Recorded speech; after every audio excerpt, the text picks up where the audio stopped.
I don't use the F word on this podcast. I don't say it, but the only words that fit this week are the words of the immortal Tupac Shakur, and that's F GoPro. F GoPro as a staff record label and as a mother effing crew. And if you're down with GoPro, then F you too. I'm frustrated. Can you tell? Hop inside. Let's jump in this Trans Am. Welcome to the Wrecking Yard. I'm Jerry Wayne Longmire, and y'all are presumably still y'all. All are welcome in the Church of Internal Combustion, as always. We even got a charger over there for you battery operated fellas to fight over.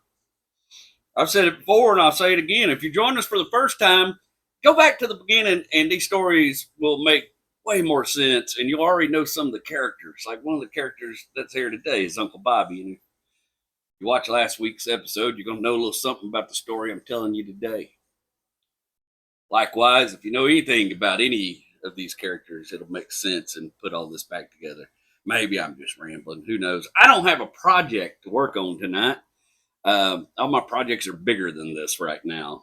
I don't have any little fussy things to mess with, which means my hands are going to be crazy. But I was feeling pretty good, feeling gregarious and chatty. Yeah, I'm really excited to do this episode. There's some good stories in this episode. There's a lot of fun, and it's been a good week. It's a balmy 80 degrees outside, which hadn't been bad. I got out and played basketball with the kids in the driveway today and had a blast. I had no idea how much work playing basketball was. It's been about 30 years, but son, I got a little workout in that basketball. That's actually really the perfect activity for me to do on my rest days so that I still remain active and get some exercise and some calories burned, but it's not something so strenuous. I say that. I thought I was having a heart attack earlier. Woo! My heart jumped up 150. I was struggling for a minute. I hope you guys don't mind. I'm gonna have a little drink tonight because I'm celebrating some stuff I can't talk about yet, but I am celebrating. And hopefully, in the next couple of days, I'm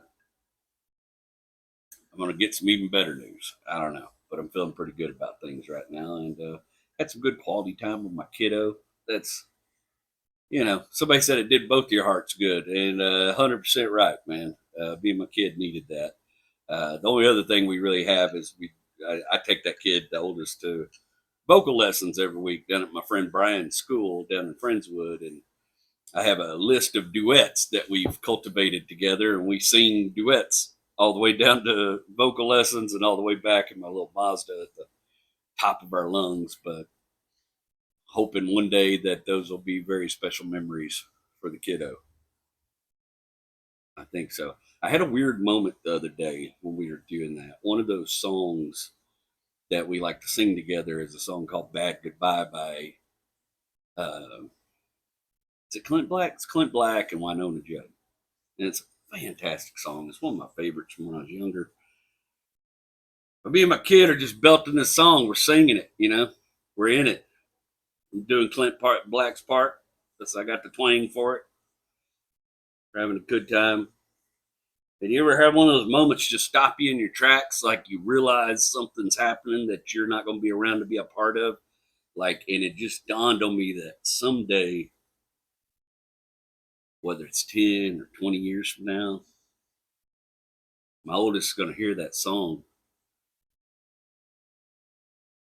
and maybe know how hard I worked not to leave him with a bad goodbye. I don't know. It caught me. Sometimes if you're a parent, you get it, man. It's your whole life walking around outside of you. And sometimes you just have a moment where you're like, I'm not going to be here for everything. And I hate that. But it's just the circle of life. It's the way it goes. I'm going to be here as long as I can, though. Let me check I was having some problems with my phone here, and I just want to make sure everything's still recording. Everything's Hakuna Matata. Oh, you needy little girls. Why are you? Oh, rate me. Rate my app and tell me if it's good. Ugh. Testing. All right, we're still recording. Free software. They want you to rate everything. Huh? Please rate it. Please rate my app and tell me if you like it. I need a I'm on here looking for validation and talking shit about them. All right. Well, now I feel stupid. Let's move past that. Today's episode actually picks up about. I just kind of decided in the middle of the week that I wanted to do this car, but it picks up about the same time frame as last week's started. But we're going to do some traveling to two of the craziest states besides Texas that exist, and we're going to lay down some rubber in one of my favorite cars I ever owned in my life. It was a Camel Brown 1978 Pontiac Trans Am, and my God, I love this vehicle. Uh,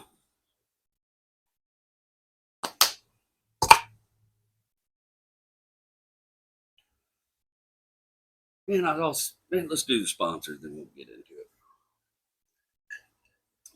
Before we get too deep, let's give a big thanks to our sponsor, the Everyone Racers podcast.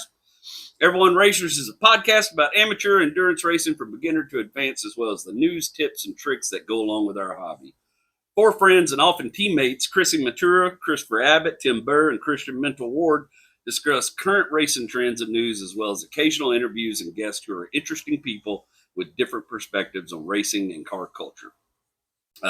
And I've told you about these guys before. I have been spending a little free time digging through their podcast, not listening to every episode, just digging down, listening to them, and I am enjoying it. I love the stories. It's fantastic.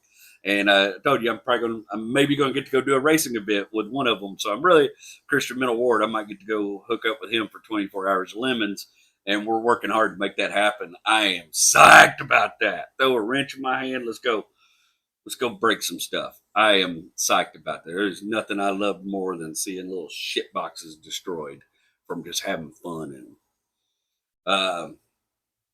Yeah, make sure you check out our friends, Everyone's Racers podcast. Just go check it out. See if you like it. Maybe you don't. But I have enjoyed everything I've heard so far. All right. So we're going to do so as always. Let's tackle a few comments from last week. And I just snagged these about an hour ago, so I don't have anything written for them. We're just going to wing it. See if I can do this without shutting my recording off or unplugging my phone. Here we go. No, I'll do that one last. Let's see.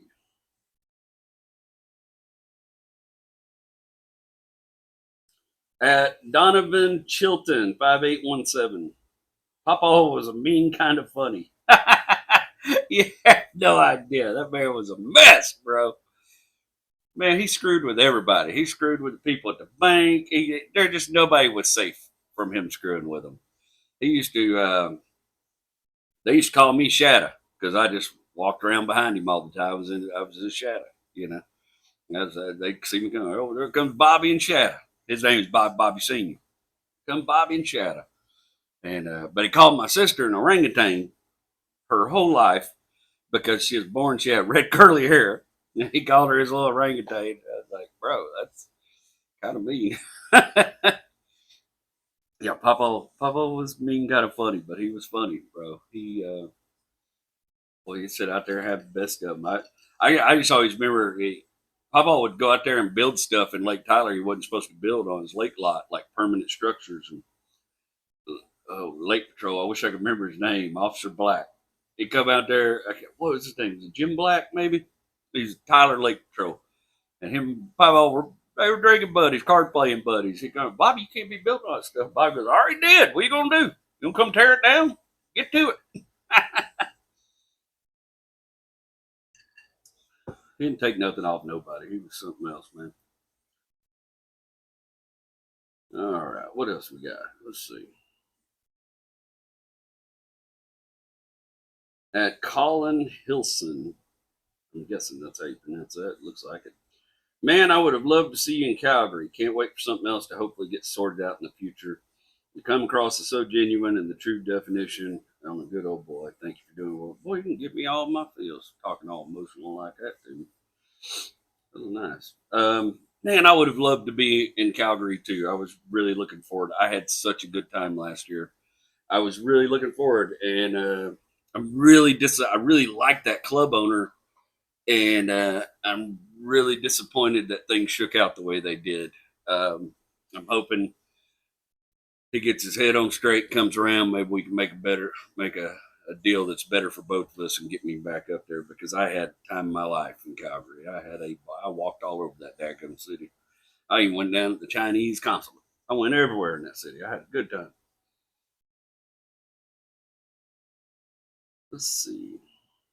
All right, what's at CNMN Girl 76. Cinnamon Girl 76. Along with my Fiat and CRX, I'd forgotten my '04 Toyota Echo was another favorite. I wholeheartedly support you engineering your mom's Super Beetle on top of a Yaris.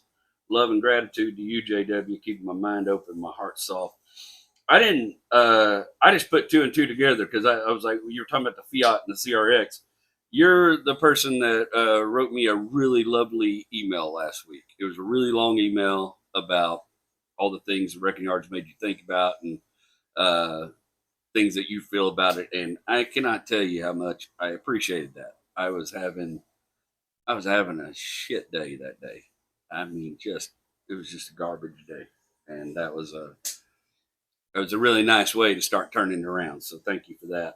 And yeah, who knows, man? Who knows what we're going to do with the Super Beetle? Speaking of the Super Beetle, I found out. I got to tell you all this. This is crazy as hell. So y'all know I'm working on my relationship with my dad, and we're trying to spend more time together. And we've made some really big breakthroughs and connections, and getting along really well. And uh, this past week, he was down here doing an audit or doing some consulting here in Houston. He's decided to go back to work, and I don't blame that man.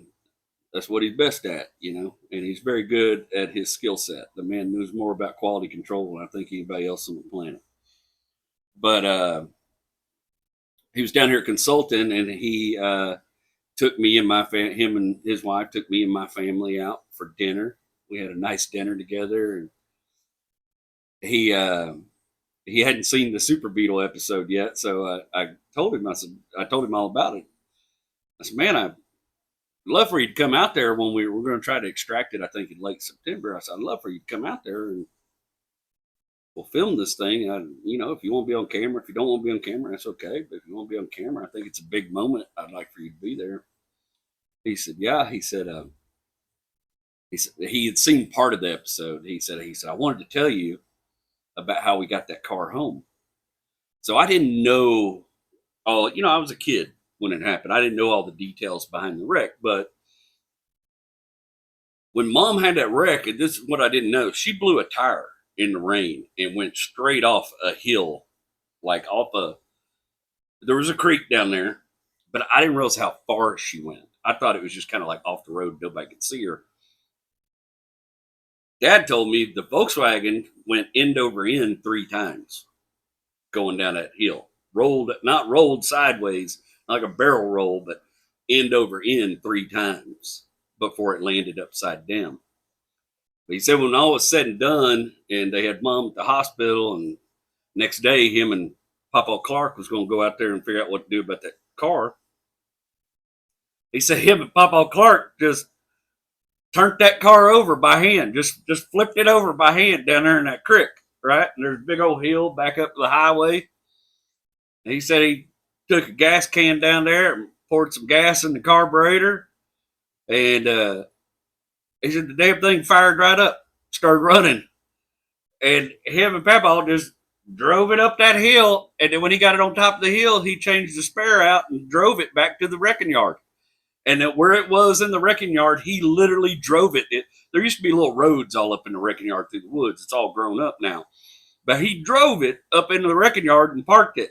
And that's where it was. And then he gave me a list of all the parts we stole off it. And people, there ain't much left. I forgot we took the swing axles out of it for my bug, and the transaxle we took out for a bus project I was going to start at one time. I didn't do. And then we took most of the engine we took out for his white VW he had for a long time. And then the rest of the engine we took to put in his Carmageddon. He had a 67 Carmageddon. I'm going to talk to you about the guy that he got that karma gift from, because that guy comes into my life later on, dude I end up working with. But yeah, fired that VW up, that Super Beetle up, and drove it out to the wrecking yard, parked it, and then just stole parts off of it for 40 years. And now I'm gonna go get it. It got no parts. But I knew it did. I'm 100% completely eyes open about what I'm going into. I said I've done more with less, but I didn't realize how much less. I may have not done more with less, but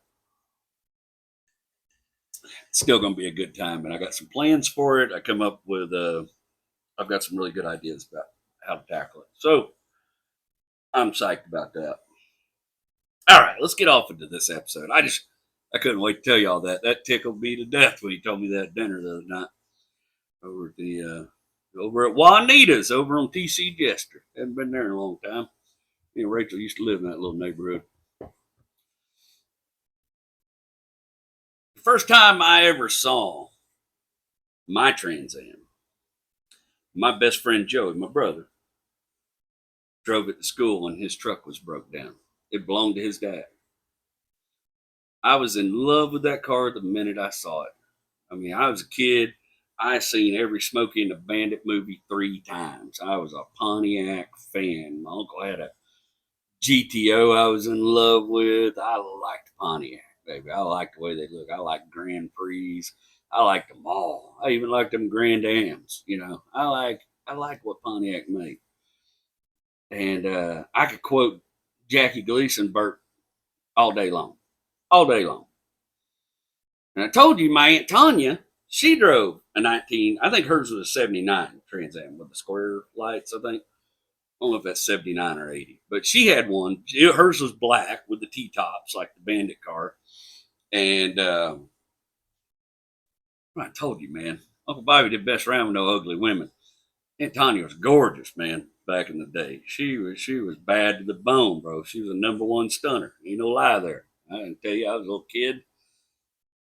I just thought she was the prettiest gal I'd ever met, you know. And she drove that Trans Am like she stole it, baby. Pedal down, going. I remember riding in that car and her belting out Charlie McLean tunes the whole time. And she is fierce, you know. She's a fierce woman. Handy with a pistol, too, if you remember from last week. It takes some skill to shoot right through a doorknob and take a guy's finger out without killing him. Joey didn't care for the Trans Am. Joey had his own interest. The Trans Am wasn't. It just he liked it. Okay, you know, Joey loves fast cars, but he had or pretty close to this time period, he had this hot rod. It was like a 1984 K5 Blazer. I think it was just a 2-wheel drive Blazer, but the full size. But it had a 383 stroker that had just been built, son. I don't know how many starters that truck chewed up. Even the high torque starters, that thing would eat their lunch, man. It seemed like we were always putting a starter on Joey's truck. I think that's why he's driving Trans Am, because the starter was burnt out on that 383 stroker. But let me tell you, when Joey mashed that gas in that K5 Blazer, that sucker would squat and go. And that K5 Blazer hurt some egos on Westheimer Road. I'll tell you that. That K5 Blazer hurt some egos. Guys thought they had fast cars, and watching a full-size Blazer walk away from them, they can't do nothing about it. Whew. Chef's kiss. It was beautiful. So he much preferred to be in his Blazer. That was his rod, you know. This is basically his backup car was a 78 Trans Am. I love the dash of those Trans Ams with that kind of, I don't know what you call it, that holographic steel look and the gauges. And it's one of my favorite dash setups in a car. Like, you're sitting behind the wheel of a Trans Am and looking at that dash setup, you know this car was meant to do something great, even though they weren't. They weren't fast. And there's always going to be the dude. Let's just get this out of the way. There's always a dude who shows up. Oh, it only had 200 horsepower. Oh, it only had 220 horsepower. Blah, blah, blah. Wasn't a fast car. It's slow. 0 to 60, like 8 seconds. Bro, if you ain't drove one and been behind the wheel of one that's been tweaked a little bit, it don't take much to open. Now, I will say, a lot of them, especially the ones in California, they came out with a 403 Oldsmobile engine, and that engine's a boat anchor. It's hard to wake that engine up and get any kind of juice out of it. It's just it's not a good build, you know. And no offense, Oldsmobile built some great engines. That just ain't one of them. But the 400 Pontiac, while it was a bit of a pig, if you could open it up and let it breathe and get it the fuel it needed, that car would wake that 400 would wake up. It was a good engine. It didn't take much to wake that 400 up and get it moving. It's a big block. Mine was one of the few W72 cars, what they called that engine package. It was rated for 220 horsepower, but mine was an automatic. A lot of the W72 cars came with a 4-speed manual. I didn't get that. I got the automatic. Boy, if I'd had the manual, I might still have that car. I'll tell you that, because mine just had that old 350 turbo automatic bolted up behind it, and it just without some work being done in that transmission, it just wasn't enough transmission for that car. You know, it's just bottom end of it. It's a big old heavy car. Big. I mean, you've seen them. They're long, babe. These cars, they take some power to move. They take some gas to get up and going, but you ain't never drove nothing like it in your life, like the way it handles it. I told y'all about the way that Datsun that's the way that Trans Am was. The suspension was built like a race. It was built like it was designed to be raced Trans Am style. That thing would hug turns. I never wrecked that car, never lost control of that car, never felt scared in that car like I was gonna lose control. It did whatever you wanted it to do. You felt like you were interconnected, gear to gear, bonding with a vehicle. I was in love with that car from the first time I seen it. Mm.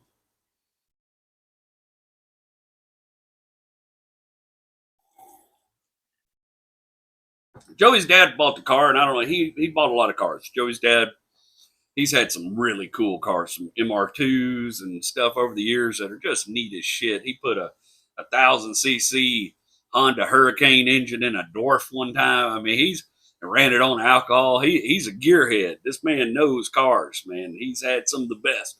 He had a Sunbeam Tiger, and uh, he has some great stories too. I love Joey's. Joey's dad is he's like a second father, and he's been there for me time and time and time again in my life. And I have a deep affection for Joey's parents. They're family to me. His mother, anytime we have an event where we all get together, I make sure to go set about 5 minutes aside so that I can just go sit with Sharon and talk to Sharon, because Sharon looked after me a bunch when I was growing up. Sharon and Sherry Kay kept me alive, I think. Joey's dad too. Old Mike Roebuck's good people, man. Mike Roebuck's real good people. So I don't remember. I don't know if he bought the car for it to be his project, but Joey had an older sister named Jennifer, and Jennifer, bless her heart, Jennifer killed more cars than just about anybody I've ever heard of. That girl was hard on cars, bro. And that Trans Am they had was mint. It was beautiful. It was all original. Had the shaker, air cleaner. It was all perfect. It was a perfect car. A little old. It'd been sitting, here and there. Had some age on it, but it was clean. The interior, fully loaded, automatic windows, everything. Didn't have no T-tops. That's the only thing I'd have changed about it. But I heard they always leak. I had them automatic windows, everything. I mean, everything on good stereo in it. Actually, the stereo was kind of screwed up, so it had a CD player in it. But this is the funniest thing. That car would, the radio would only pick up country music stations. So if you're listening to radio, you can only listen to old country music, which was kind of wild. I don't know what was wrong with that radio, but that's all it picked up. But the story as I heard it is Jennifer had to borrow that Trans Am for a while when her car was broke down. And she ran over some parking blocks and screwed up the air dam and everything under the front end. And I know what his dad went through with this because I've been there. Have you ever had just like a perfect car? Just a perfect car. There's nothing wrong with it. And one little thing happens and you just lose interest because it ruins this thing you had.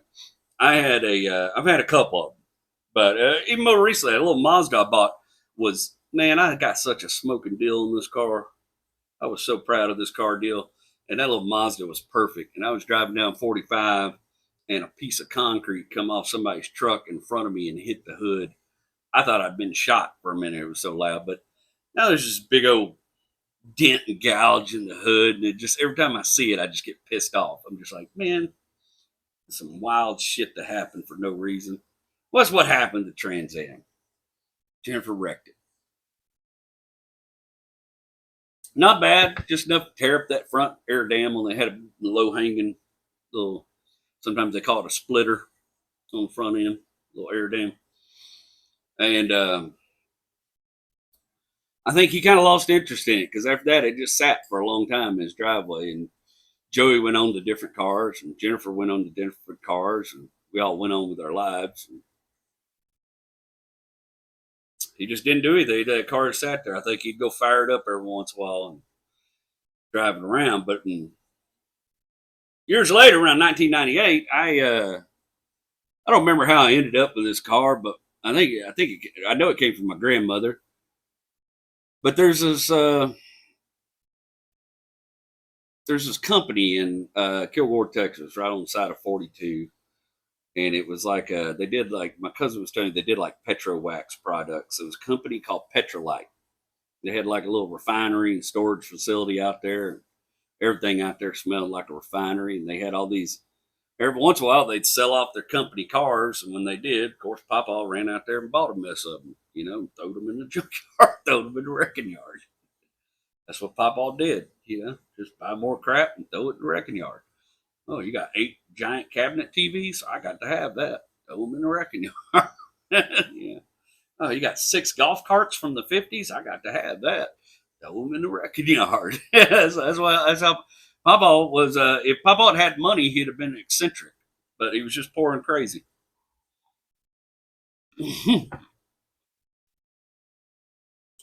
But I ended up with this little. I think it was about a 1984 Caprice. It was one of them old Petrolite cars. It smelled like a refinery inside. It was faded red, 4-door. Had a gutless 2.8 V6 in it that rattled the nonstop. You could. The thing with a 2.8 V6, you can't tell if they're broken or not because they always sound like crap. And that thing rattled along. We used to call it the Cessna because it rattled so much. It was like being in a little single-seater airplane. Down there, and it had exhaust leaks, and it was just an A to B. I was driving it to work, and at the time I was working. It's like 1998. I was working for a company called Church Oil Tool over off 249 and Washington Road. Big old manufacturing facility. And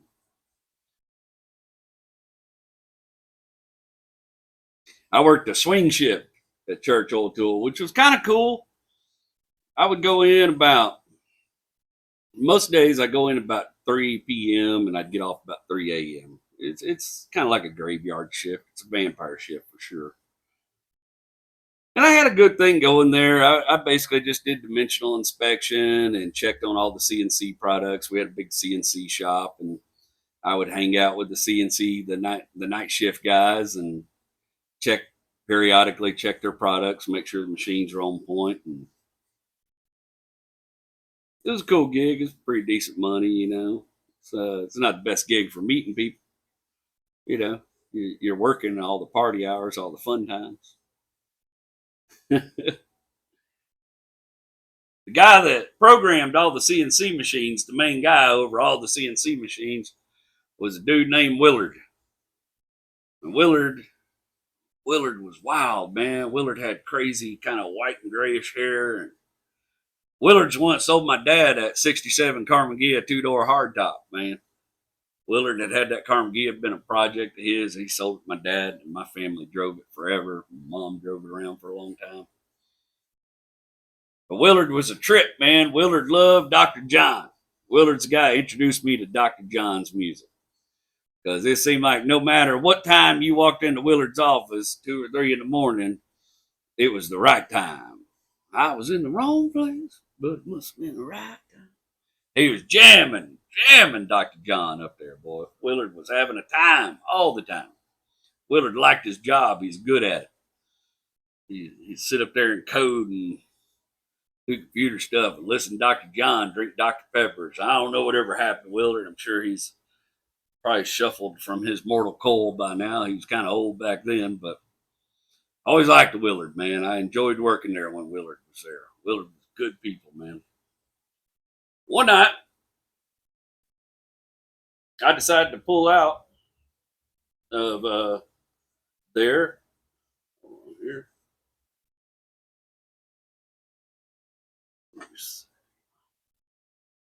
I ain't gonna cut this, y'all. I'm gonna sit through it for a second.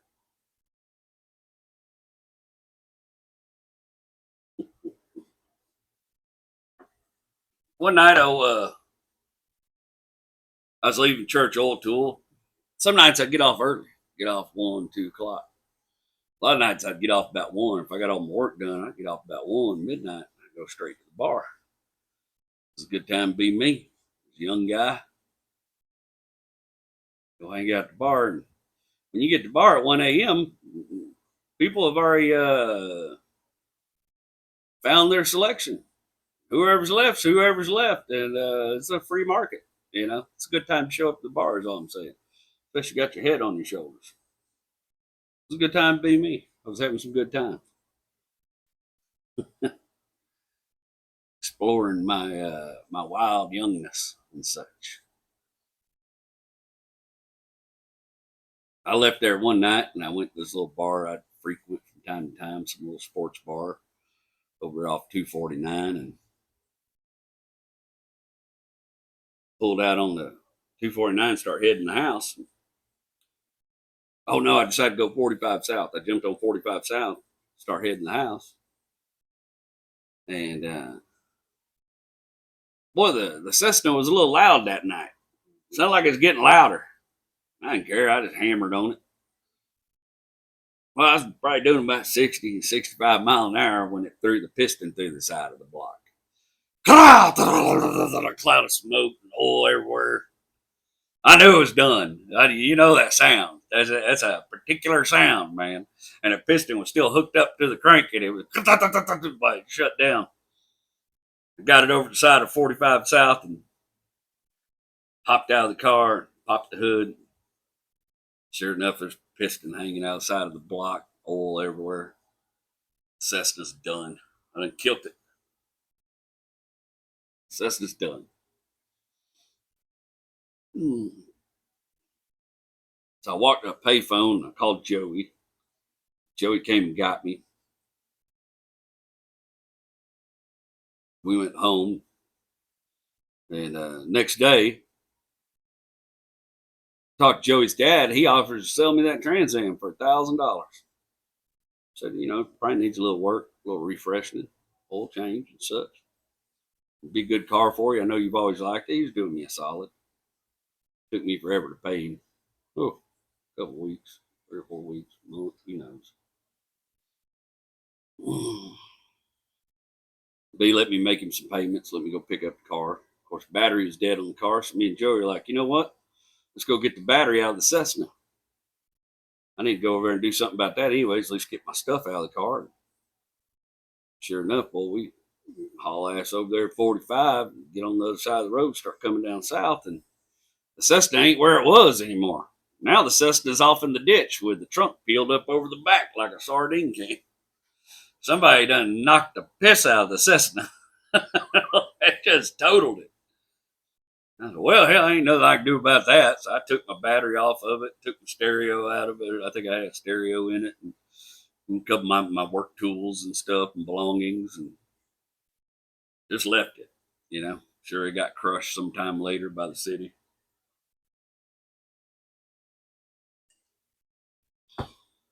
Oh, my granny was mad at me. That was a good car. That was a good car. It was a good car to do it, wasn't. But you don't replace a 2.8 in an 83 Caprice. You just don't. You don't. What's the point? You know? And the car was trash. The rest of the car was trash. It smelled like a refinery. Boy, she was hot about that car. Told her to get over it. We got that Trans Am back over the apartment and put that new battery on the Trans Am, got it over the apartment. Boy, I washed her for the first time. She hadn't been washed in a long time. And she gleamed, baby. That camel brown, to me, it's one of the sexiest colors that car come in. I like the blue and white ones too, with the details. But that camel brown was Hmm. She looked good, man.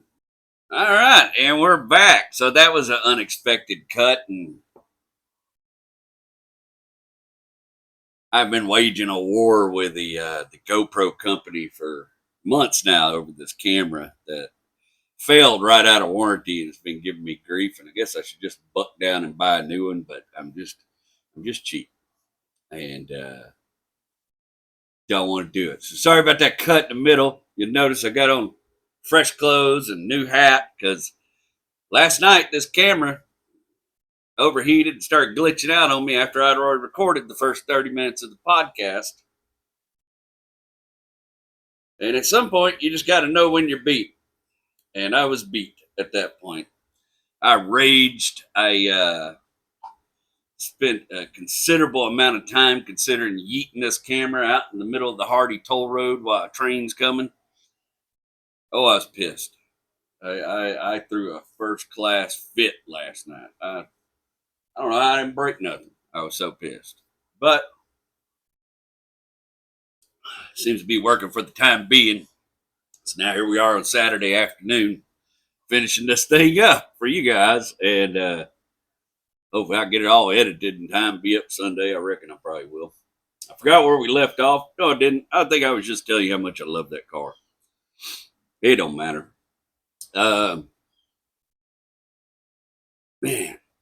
GoPro sucks. All right. That's okay.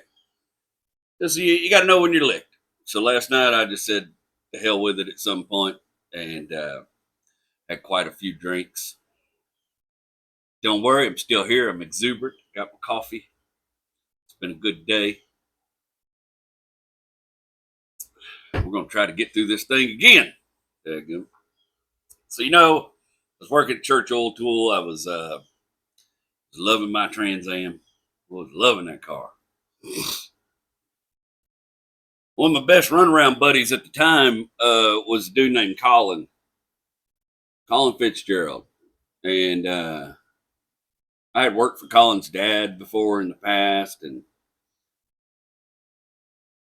me and Colin had all kind of adventures. Colin was from West Texas. He's crazy as shit, man. When I tell you, that boy had a wild hair. He would just didn't take much to convince him to go do something and fight like a wildcat. He was a wiry, small dude, but woo, just throw hands like a wildcat, man. Me and him used to like to go down. We both like country music. We like dancing with girls. One of our favorite places to go is old dance hall off on 249 called Fanny's. Fanny's Dance Hall. Bunch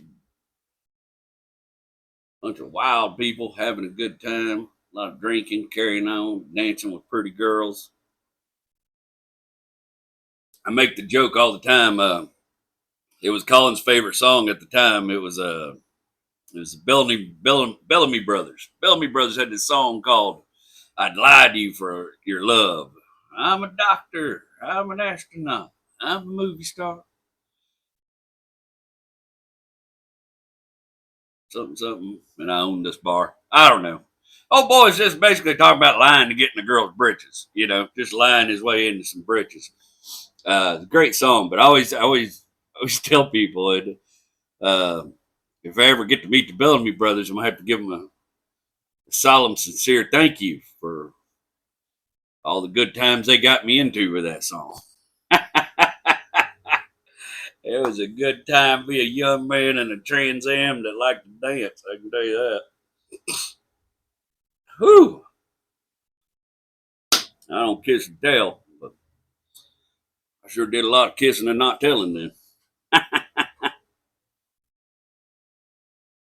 Yeah, me and Colin had some good at. Boy, we'd get down to that Fanny's. We'd raise hell. And I go to Fanny's all the time if I went by myself. And you get some. Man, I've gotten some scuffles out there in the parking lot a few times. I got hit with a belt buckle one night. Somebody hit me right in the side of the head with a belt buckle. I mean, I drove home that Trans Am, and I kept looking in the rear view mirror, and I could see this big old red welt swelling up on the side of my head, this little goose egg by my eye. And I was like, boy, should I drive to the hospital or should I just go back to the apartment and go to sleep? And I didn't go to the hospital. Yeah, man. It was a wild time. I'm telling you, I wasn't, taking care of shit. I was pretty good at my job, but, like always, late to work, screwing around. Decided to skip a couple nights of work because I wanted to go party. I was getting tired of the graveyard shift. I told y'all when I ended up in Kilgore, I was really sick of NDT and machine shops. I've been doing the same thing for so long. You get, I think a lot of people go through it where you just get, you got to do something else. I don't remember if I quit or I got fired from church oil too. I really think I quit there. I think I just got sick of graveyard shift and I quit. I decided I wanted to go do something else. And I had freedom. I had a car. My parents at the time were living in Pineville, Louisiana. So I said, man, I'm just going to light out for Louisiana.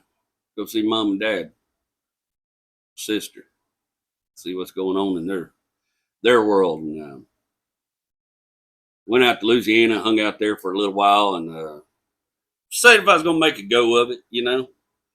I don't know. I didn't know much about Louisiana at the time. I did. I remember I took a job at a junkyard that a dude up there near Pineville. I don't know if the junkyard was in Pineville or Alexandria, but I went to work for this junkyard owned by a guy named Alton Belgard.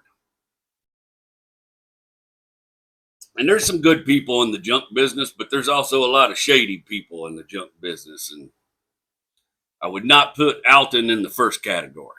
I would definitely push him towards the second category. That man was something else. He was some kind of weird to work for.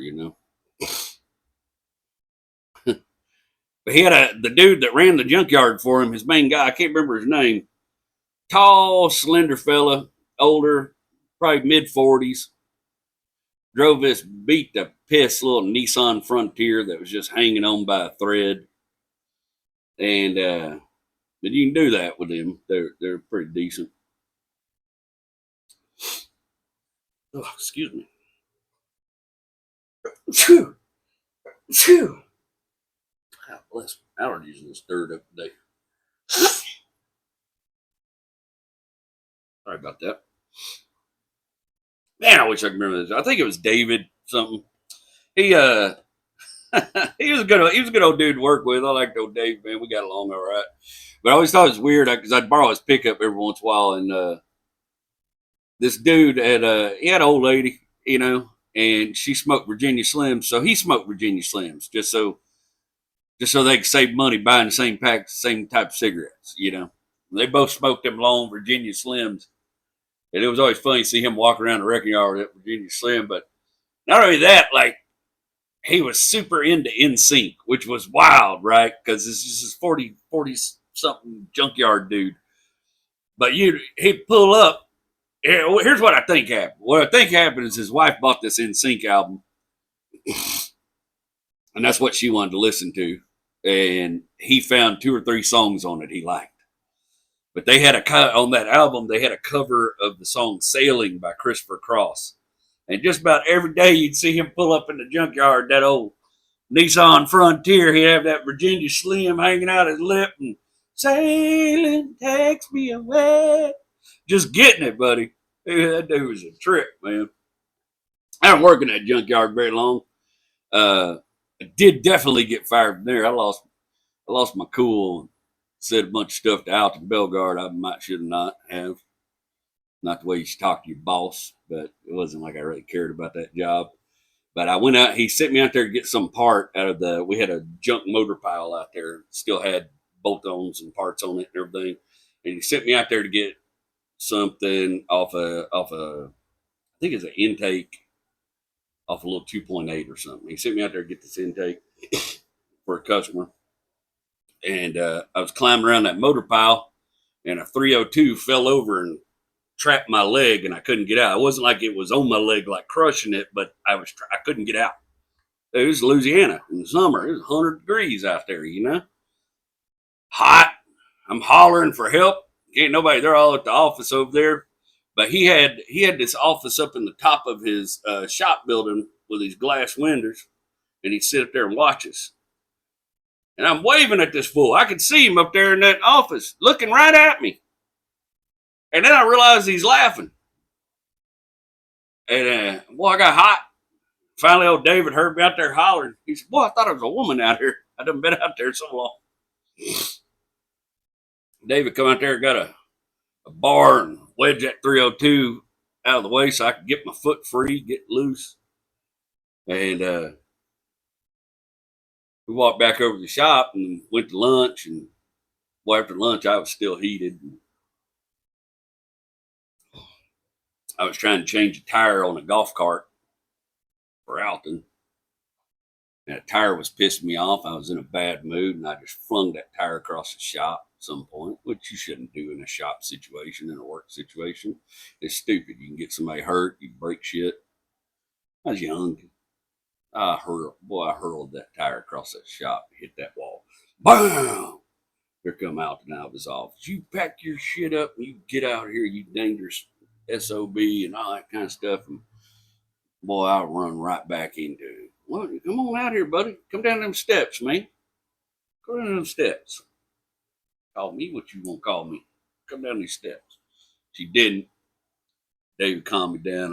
David's like, man, I have to pack up your stuff. You don't need this job, no how. Old man ain't worth shit. And I packed my crap up and left. Last time I ever saw David. Oh, Alton Bellegarde. But I told you, it wasn't long after that I went ahead and went on to Kilgore and lived with Uncle Bobby for a while. Me and Uncle Bobby's hanging out, and told you a lot of them stories, but I had that Trans Am, bro. You just couldn't touch me, man. I just felt, especially driving around Kilgore, that was a clean car for Kilgore, baby. That thing looked good everywhere it parked, everywhere it come down the road. Still wasn't very fast. It was still pretty stock at that point. We had done a little bit to it, but not a lot yet. That comes later. Those days I'd go to work with Uncle Bobby. Sometimes we'd go drinking. Sometimes I'd hop in that Trans Am, go see this gal in Tyler I was friendly with, agreeable lady over in Tyler I liked. And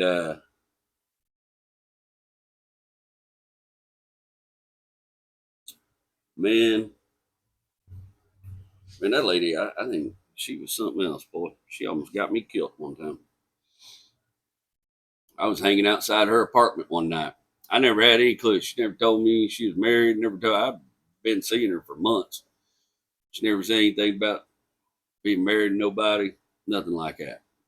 We talked about relationships, all that stuff. We weren't in a relationship. We were just having fun. But I knew there was other people she was having fun with too, and I was having fun with other people. It was just a casual thing. It wasn't like a big deal. So I wasn't getting off into her business, but I was outside her apartment. I don't even remember her name. I was outside her apartment. I was smoking a cigarette, and our neighbor come outside. He said, "Boy, you must be a ballsy little son, SOB, right? You must be ballsy." I said, "What are you talking about, old man?" He said, "Boy, her husband's a sniper in the Marines." I said, "What? Husband?" No, I think got mixed up. Old gal I'm seeing ain't got no husband.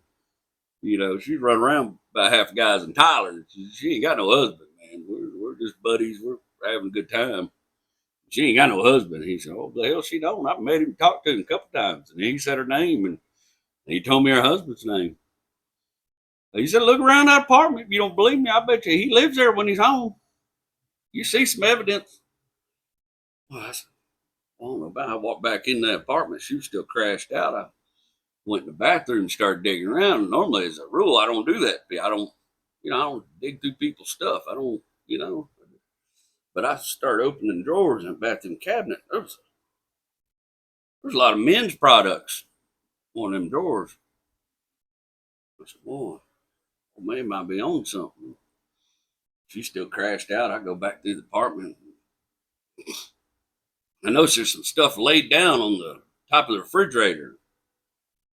Pick it up. It's a bunch of pictures of her and him in his dress blues. I said, "Oh, no. What you done to me?" Boy, you ain't never seen anybody leave an apartment so quietly and so quickly. I considered getting rid of my phone and changing my number and selling the Trans Am. Don't worry about that son of 50 coming looking for me one day about something I didn't know about.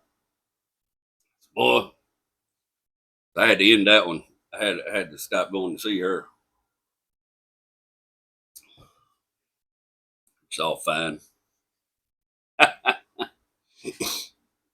That ain't something I get down with. And had I known it, I wouldn't have been doing that. But whew, I sure got out of it as quick as I could when I found out I'd never talk to her again in life. I mean, she tried to call me a couple times. Heifer. I'll be damned. You gonna put me on the bad side of a 50 cal? I'll be hog swiped. I doubt it. Some of them gals is treacherous, man. You gotta watch the ones you share your time with. I wasn't quite old enough to know that yet. I mean, I was learning it, but whew, that one there, boy, she tried to get me put down. She, I told you a little bit. We had that old dog out there in Kilgore, out of Granny's house. We had that old dog that wandered up, the old German Shepherd named Joe. And I think Joe must have used to been a police dog. That's the only way I can think about it. Or he was somebody's trained dog because this is back before the microchipping and all that nonsense. We couldn't, he didn't have no collar or nothing. But every time somebody come over to party with us, hang out with us, and I didn't smoke marijuana back then, but a lot of our friends did out in the country. And every time somebody come over had some weed, Joe would go jump off it. If they left it in their truck, left the window down, Joe would jump right off in that pickup, find that weed, and take it out in the wrecking yard and bury it and hide it. He wasn't very good at hiding shit. You could always tell where he hid it. So that was my job. I always had to go out there. And really all you had to do is walk up to Joe and start petting him and everything. And then he'd take you out in the wrecking yard and show you where he buried the scrap. You had to go find your buddy's weed and dig it up, take it back to him. Hope it wasn't too chewed up. We smoked, boy, they smoked a lot of chewed up Joe weed. The dog was something else. But I spent that time in Kilgore I told y'all about and under Uncle Bobby's tutelage. Long enough to figure out I didn't want to be aimless no more. I wanted to find out what it was I was supposed to be doing, what I wanted to go find some sort of. I got tired of not having any money too, you know. You can be free and aimless, but boy, ain't a lot of money comes with free and aimless. Free and aimless comes at a price. And that price, eat a lot of cheap food, and wearing a lot of cheap clothes, and barely having gas in your car, not being able to afford to fix it. And one night, I was running up Highway 42 in that Trans Am, and I have my favorite things when you come down Highway 42 out of Kilgore, coming towards Leverage Chapel. There's right there, I think it's called Turner Town. There's a little intersection, and when you come out Turner Town, there's a big old hill. It just goes down a big old valley, and you can see the other hill going up. And I'd come out of there on that Trans Am and lay into that bugger. I'd be running 120 mile an hour by the time I got to the bottom of that hill and keep that momentum almost all the way to the top of it. I kept thinking if I did it fast enough, I was going to jump when I got to the other side. Never did. This particular night, I had windows down, foot off in it.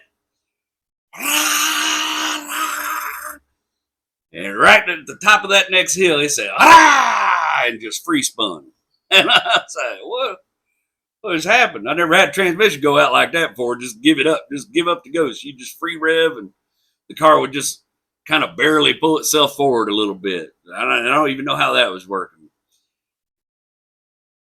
Pulled over on the side. Of course, stood there on the side of the road until I thumbed somebody down and give me a ride because there ain't no gas station. There ain't nowhere to walk to there.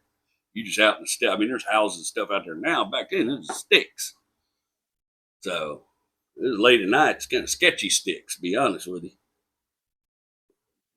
Sorry, I got something jacking with me over here. Anyways, somebody gives me a ride. I talked to Uncle Larry. I think Uncle Larry, maybe I had it towed to his house. I really think Uncle Larry came over and helped me pull it to his house. And he told me right then he messed with it a little bit. He said, I think it's got a broke input shaft and it's kind of common, those turbo 350s. He said, so probably gonna have to rebuild it. He said, but I can teach you how to rebuild it. And you know, I just wasn't good at paying attention back then. I really wish I had relished that opportunity a little more and learned some more from him because he was really good at building them. And But I didn't have a lot of money, so we had to rebuild it with junkyard parts. We had to just do the best we can what we had out in the driveway. And 350 turbo is pretty forgiving that way, but you do got to make sure everything's cleaned up and everything.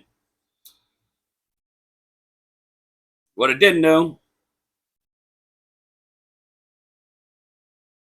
was that the valve body had a flaw in it. I forgot what, there was a crack or something in the valve body that we didn't see.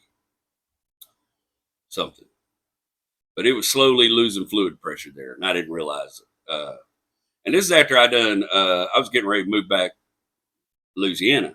I was going to move back to Louisiana and get my head on straight. My parents were going to give me a little place to land for a little bit till I got my head on right. And they always were pretty good about that when I needed a spot. I mean, they charged me rent and stuff, but it was usually something I could afford till I got my crap together. I feel the same way about my kids. They got a landing spot as long as I live. I wrote the check to get them here. I'm their safety net as long as I'm alive. As long as I'm alive and I got the means, they got a place to live. I don't care if they're 40 or they're 20. I don't care. I wrote the check to get them here. I brought them here. You got a place to land. Don't mean I ain't gonna give you a lecture, give you some grief about it, but you got a place to land. You're my baby. That's the way it works. I don't believe in all that 18, you're out the house nonsense. My dad did not do that to me. I did it to myself. I wanted out of the house. But going back to daddy's roof always has consequences, I had that little Datsun pickup. I told you I bought that little 1960, I think it was a 68 Datsun pickup. And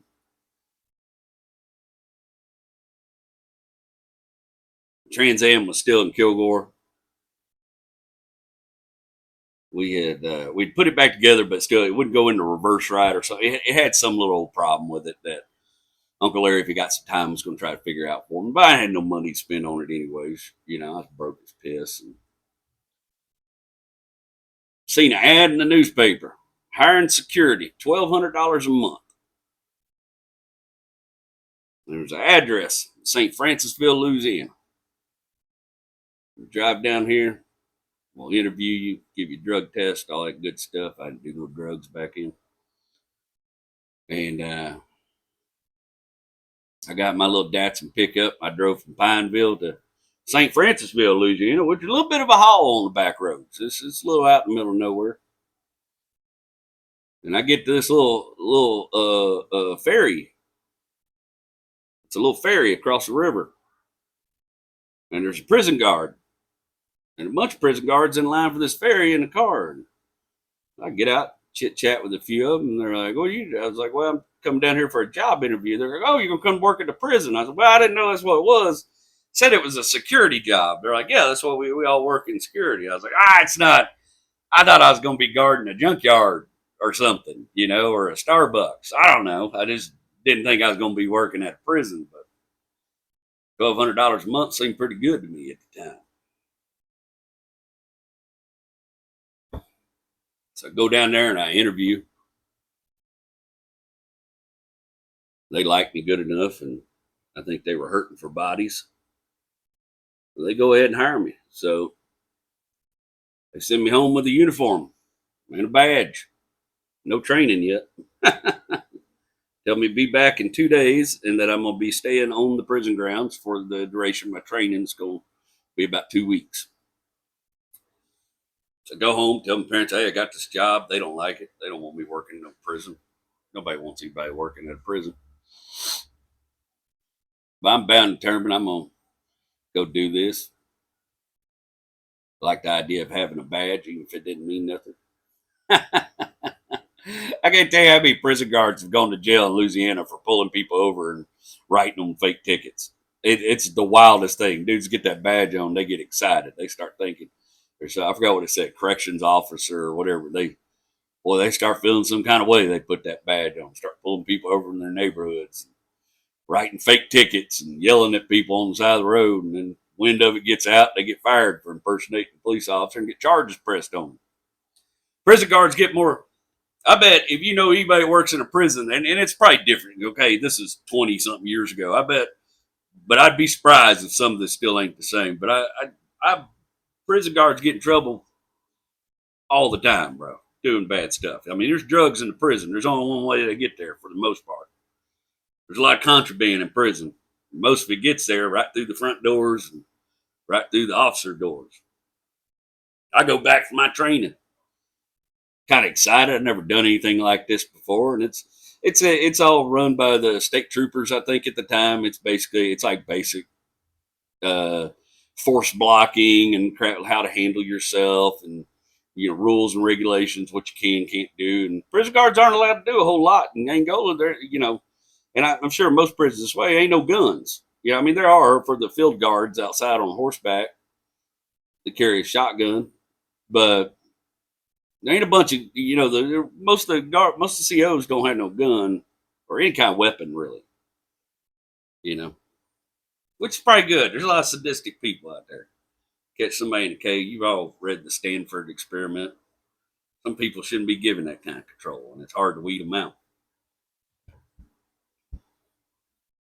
During that training, we all got nicknames, man, and we had a bunch of black dudes in the class, and God, I wish I could remember the big old man. I remember here's how I got my nickname. First night of training, we had bunk beds, and I come back from the showers. I was on the top bunk, and there's an old metal bunk bed. And I went to put my right foot up and climb up on that bunk bed. My foot was a little wet. It slipped, and I face first, bam, right into that metal bunk bed. Pow, right on my head, and then flew backwards and laid it on the back of my head on the concrete.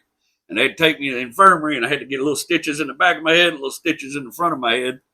And after that, everybody called me Sergeant Airborne. That was my nickname. It stuck the whole time I was there, which wasn't very long, but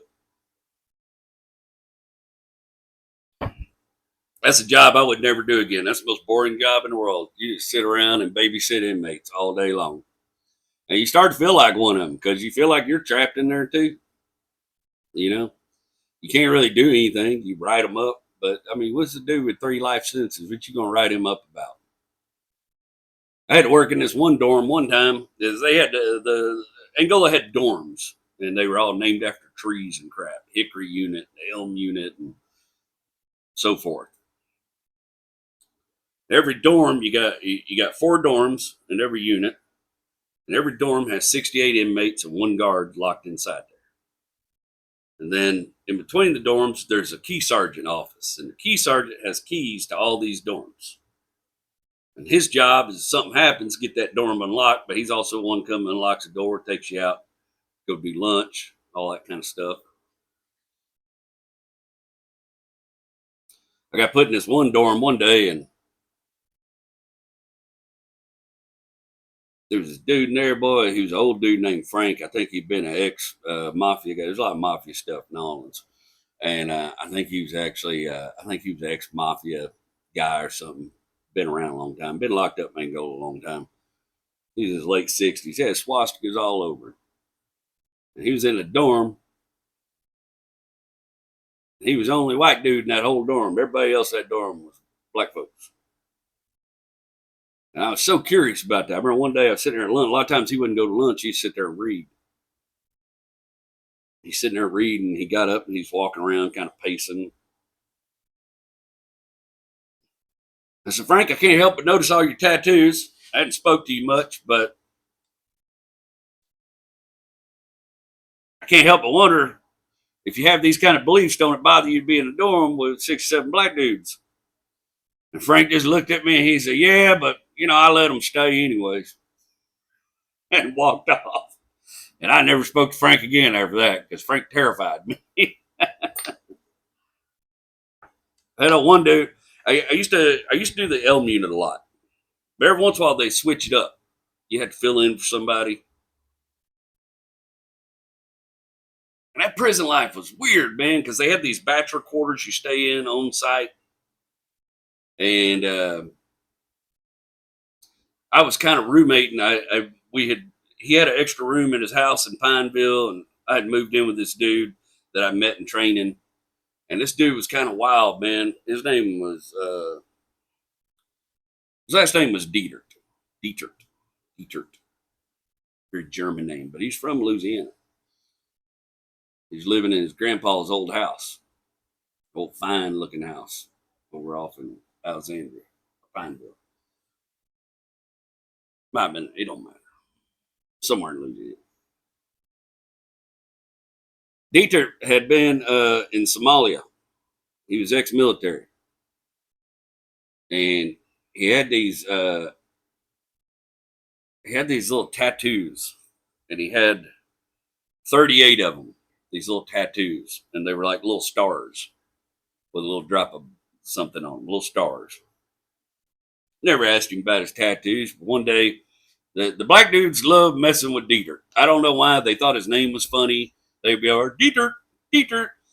Here's the other thing you got to know about Dieter. Dieter had a real bad motorcycle wreck, broke both of his femurs, and he had to learn how to walk again. So his nickname was RoboCop because he had this kind of crazy, stiff-legged walk because of this accident. And he was very on point. You could tell he was ex-military, very sharp, always put together, perfect creases, standing at attention all the time. Very quiet, didn't really cut up too much. I liked him. We played video games together and stuff. Man, we were buddies for the most part. I didn't know a lot about him. But one day, the black dudes in class were messing with Dieter. Dieter, Dieter, hey, RoboCop. And he's not paying them any mind. One of them takes a wad of paper and throws it and hits Dieter right here in the back of the head. And he turns and looks at him and then turns back to face forward. And one of them dudes goes, Yo, Dieter, you got some slow reflexes, RoboCop. And he just very calmly turned and said, There's 38 Somalians that would disagree with you. And then turned right back to the front of the class and didn't say another word. And nobody messed with Dieter anymore after that. Later on, after I've been friends with Dieter a while, Dieter really wanted to be a police officer. But because of his accident, he was having to rehab, and it was going to be a while before he could do the physical stuff. I was living in Dieter's extra room for a while, and one day he called me into the house, something, come look at something he was doing on his computer, and went in there to look, and I just happened to look in the living room. All over one wall of this living room was a bunch of Nazi paraphernalia. I mean, it's just Nazi signs and all kinds of stuff, you know. And it caught my attention. I was like, what the hell is that? There's like war medals and stuff. And he goes, oh yeah, that's my me wall. My grandfather served in the German military. And I decided to move out from Dieter's house after that because I don't know. It was just kind of creepy to me. I mean, I get it that y'all came from a different country, but I don't know. It gave me the heebie-jeebies. I said, I don't know if I can hang out with Dieter too much. Dieter later got a DWI, and I was never so happy somebody got a DWI in my life because I don't think that man needed to be a police officer. He was terrifying. He probably did end up one somewhere in Louisiana. I know he worked at that prison a long time. One day I came into work. I had to fill in.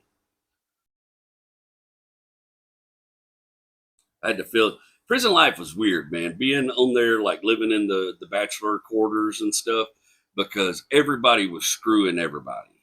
I mean, everybody was screwing each other's wives and stuff. And then when you got off into the housing and everything, it was there was a lot of people that lived on the prison land. Boy, it got wild, you know. Some people were a lot to deal with. That little Datsun was overheating a lot, and me and my dad had took some 18 millimeter Volkswagen case studs and studded the head. Tried to keep the head gasket together on that little Datsun. That thing was a head gasket cooking little booger. We never could figure out what all was causing it. Fun little pickup drive. I'd take it out to swamp parties, had big old 36-inch, 33-inch Chevrolet wheels on the back of it. And it could barely turn them, but you get out there in that swamp, that thing wouldn't sink. You'd just skip across the mud. It was a fun little pickup. Boy, I had a good time in it. Spray painted camouflage. I crushed the roof in one night and didn't even know how I did it. Got drunk at a party and decided to get on the roof and dance with some old gal. And next day, I accused my brother of flipping my truck. He goes, no, bro, that was you. I just drove us home. I done danced the roof in on my pickup.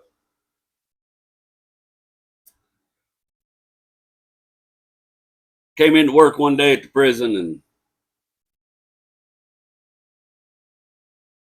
I normally was in the Elm unit. That day, somebody didn't come into work. I had to go do the Hickory unit that day. The problem is, I already had my radio. See, when you went in the dorm, you had a radio. And a radio had a call for help button on it. Every radio was assigned to a dorm and a guard. Well, I'd already showed up to work in Elm, so I had the Elm radio. I go to work at Hickory. Well, if you ever have a situation, it's rare. Most time inmates get along for the sake of getting along. But if you ever have a situation where somebody's having a bad day, getting out of hand, there's a little button on that radio to push. Beep, beep, beep. Somebody's getting out of hand. Here comes the goon squad. And that's the lieutenants, man, and the sergeants. You hear them coming down the hallway. Clink, clink. You can hear them running almost in sync with each other. You hear the keys. Chang, chang, chang, chang. And you hear that key sergeant get out there. Boom. And what the key sergeant would do is he would open the dorm right when they got there so they could just run in. But they'd have their stuff, riot shields, and whatever they needed, whatever the situation called for. And they'd throw him their keys. The key sergeant would catch all those keys and then lock that dorm back up till they had the situation under control. Way of minimizing impact. I've seen it happen a couple times. It hadn't happened to me, but I'd heard the goon squad come down the hall. I was friends with one of them. One particular Lieutenant Tillman. I thought he was a real good man. I liked hanging out with him. Lieutenant Tillman told me one day, he said, if you want to see the worst scum of the earth, go out in the parking lot at shift change. That's what he told me about the prison he worked at. He said, you want to see the worst scum of the earth? They're not inside these walls. You go out in that parking lot, shift change. Some of them guys were janky, man. I didn't like a lot of them. I didn't want to hang out with them. I didn't like the stories they told. This one day, I'm in the wrong unit. I'm in the Hickory unit. And the Hickory unit had this guy everybody called Big John. Big John was big old house of a man. Well over 6 foot tall and fat. 300 or 400 pounds. Big old house of a man. Big John was having a bad day. And Big John went to bullying some other little inmate and whooping up on him. And I got to put a stop to it. So I go over there and get in the middle of it. Big John can't do this. I might call the goon squad to get out of hand, Big John. Big John said, boy, you get out of my way. I'm going to squash you and him both. He told me he's just going to squash me, boy. He's just going to take me out. And I thought I was slick, boy.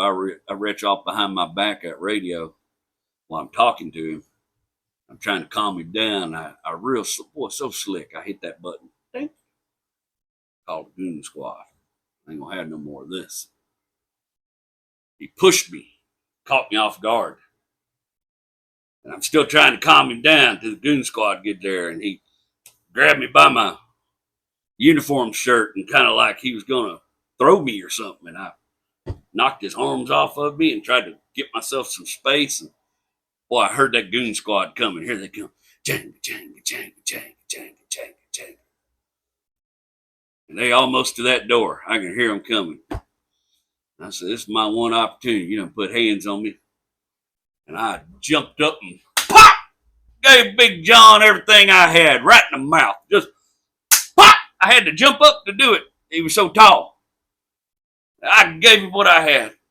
And it stunned him just a little bit. He kind of took a couple steps back and his eyes got wide like, can't believe you just hit me. And about that time, I heard the goon squad go right past my door down to the Elm unit. And then I started hollering, I'm in the Hickory! I'm in the Hickory! And I could hear the confusion down there. They're all hollering and yelling, trying to figure out why they're at the wrong door. But meanwhile, Big John's chasing me all over this dorm. I'm just thankful I'm just a little smaller than him. I can outrun him. I'm jumping over beds. Inmates are trying to help me. Big John's on the warpath. He's knocking beds out of the way. He's going to squash me. He gets his hands on me. And I go running towards that door. I don't know where I'm going to go because then I'm trapped. The only place out is the bathroom and the TV room once you get to the door. And right when I get up to that door to holler again, boy, that key sergeant yanks open that door and them guys just run me over coming in there. They catch Big John about mid-stride and They ain't there to beat up on him, but they calm him down physically, forcefully, haul him out of there. Of course, I get one of the inmates rats on me. I get in trouble for throwing a swing. I got so pissed the way I got treated over that situation, I just quit. I said, the hell with that job. I don't want to do this garbage no more. And at the same time, I was also going. There was this little bar in Baton Rouge. Not a little bar, but a little place in Baton Rouge is called the Texas Club. The Texas Club was about the wildest place in town. St. Francisville, real close to Baton Rouge. So I was getting off my shift sometimes and just going to Baton Rouge and party. And I had some friends in Baton Rouge I'd stay with out there, hang out. We'd go to the Texas Club. Of course, I started meeting gals at the Texas Club. I remember I seen a bunch of people in cowboy clothes line dance to an Elvis song one night. And I thought, man, Elvis is for sure dead, because if this don't get him out of the grave, he's dead. He's gone for real. Elvis is gone for real. He wouldn't allow this to happen. But I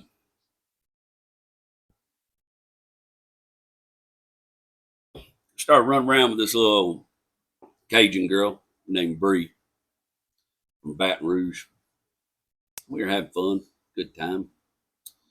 Me and Bree's dad got along real well. She still lived with her parents. She was going to school to be some sort of dental hygienist or whatever. She wore scrubs a lot. That was the first red flag.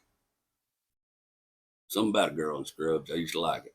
So I realized how dangerous they are. A woman in scrubs, there are a few things that can do wreckage to you, like a woman in scrubs. But this gal, we're having fun. I get to meet her family. Me and her mom get along. I do good with parents normally. Met her dad. Her dad found out I used to be an NDT and inspection. He got real intrigued because he would tell me all the time, "You're too smart to be working in a prison. You're wasting your brain working over in that prison. You're too smart to be wasting your knowledge on that." And, hell, I started believing him after a little while. He owned the biggest bridge building company in all Louisiana. He built all the bridges for the state. And he had this big old fish camp out in Houma, Louisiana. And it was a house built up on bridge girders. It was the wildest thing. And that big old 40-foot scarab boat. He'd take me out fishing. We'd go out there fishing off the offshore platforms. We had us a good time. Boy, I liked hanging out with him. I think I was the first one of his gal's boyfriends that he'd liked in a while. And he tells me he wants to find me a better job. And boy, I could have had it all. He was going to let me basically go to work with him. Working in the bridge building business, being an inspector, but maybe a manager, maybe some room to move up. Make myself a nice life. I'm telling you, if I'd have stuck with that old gal, I might have been Diamond Jim. Who knows? I might have had some money. But that old gal, well, she's just a black-hearted little old thing. Boy, she was a runaround, and caught her running around on me, and I didn't care for it much because I thought we had a little thing going, and I broke up with her because nobody wants to be the other guy. And I felt like I was being the other guy.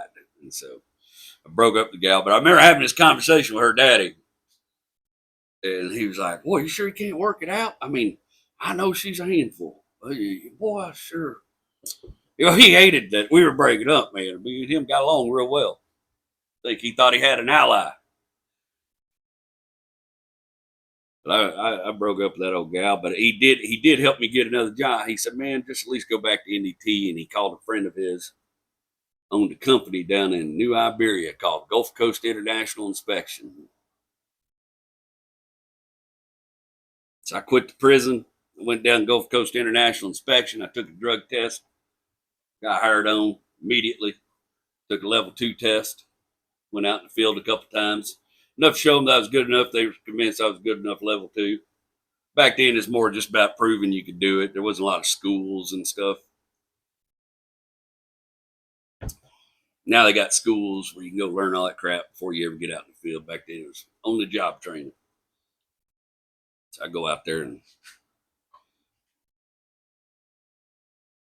get that job, man. I never worked no offshore before. That was an interesting thing. They got me through all the safety training, sent me out on my first job out in the High Island block on a CNG platform.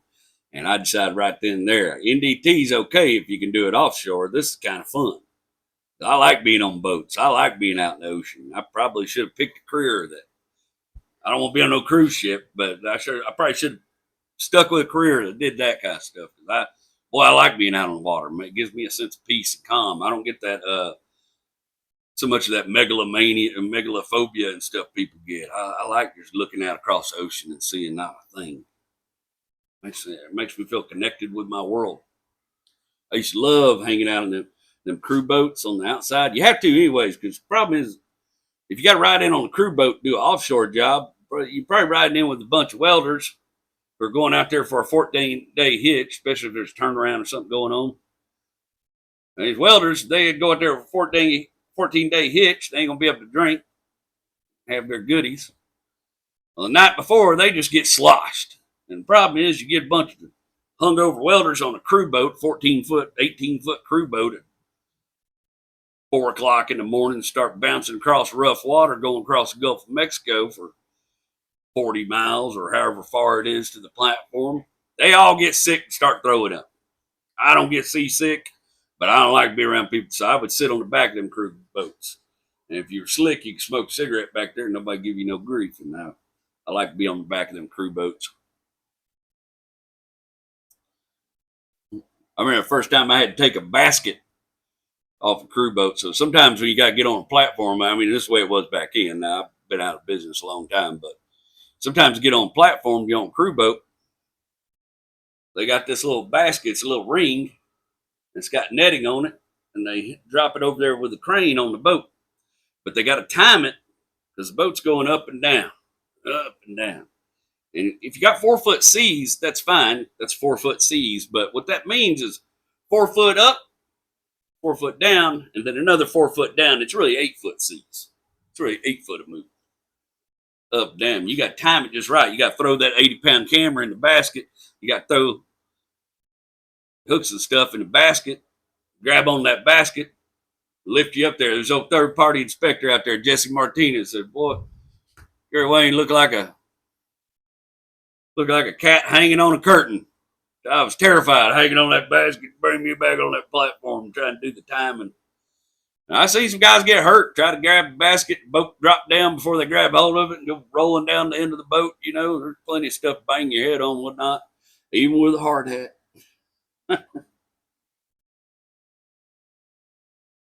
Well, I like that guy. I was having fun at that gig for a little while. Well, I was doing jobs left and right. And meantime, I got me a little money off that first job. And then I got sent home for about a week or two. I had some money to go work on the Trans Am. So brought the Trans Am to Louisiana and took it to an A-plus transmission shop right there in Alexandria. And I paid them to rebuild that transmission. I also paid them to put a shift kit in it. Supposedly it's going to be some better upgraded parts. They found that valve body that was leaking. We replaced the valve body. And then me and my dad, it may have been just me by myself.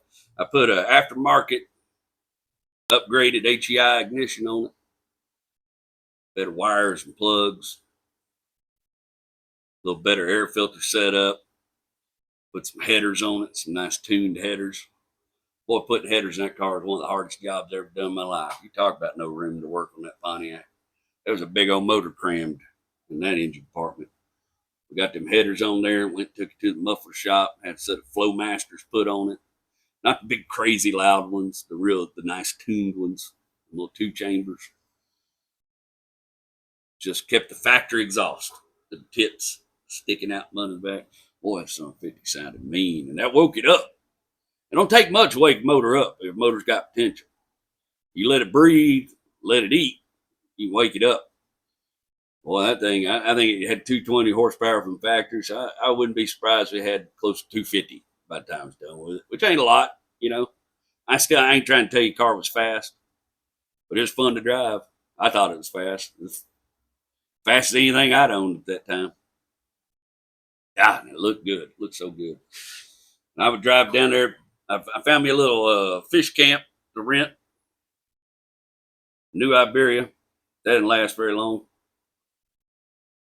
I found this little fish camp way off the beaten path that I could rent for about $300 a month, and went out there. There's a whole bunch of little fish camps in the swamp. After I drove an hour through the swamp to get out there in that Trans Am, I said, "Well, I can't do this drive every day. I'll beat this car to death." And first night I got out there at the fish camp, walked up, and they all had a pit going on, a spit going on. They was cooking something on a spit. Got over there a little closer, realized it was a nutria. They was cooking a nutria on a spit. And I said, "Boy, I don't know." And I knew I didn't fit in with these folks. They were people that had spent some time in the swamp. They live in these fish camps year round. They don't go to town too often. So what they need. Half of them wasn't wearing shoes. I thought, boy, there ain't no way I'd walk around barefoot out here. But they told me that was better. And I believe them. They know more about the land than I do.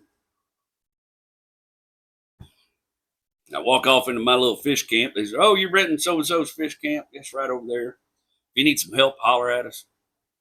They go back to their fire. They were real friendly, nice, come out and welcome me.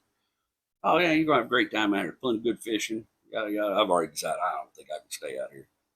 It's feeling a little too removed for my taste. Go in that fish camp, start bringing my things inside. Didn't have a lot. All fit in the back of the Trans Am. Opened up went to the bathroom and opened up the bottom bathroom cabinet underneath the sink. And I've never seen so many snakes in all my life. It was just a pile of water moccasins underneath. And I shut them doors and hollered, "Woo! Run out that door. I don't like snakes, buddy." Every snake's a water moccasin to me. But these are real water moccasins. Big fat ones, too. Just cold. There's a mess of them under that sink. Apparently, he just let the gray water drain on the ground. They done found them a spot to get in. We're hosted up. I run out there hollering, telling them people. They come over there and said, "Boy, give me a sack." And a little 14-year-old boy come running up with a sack, no shoes on. He said, "Come on, Bubba."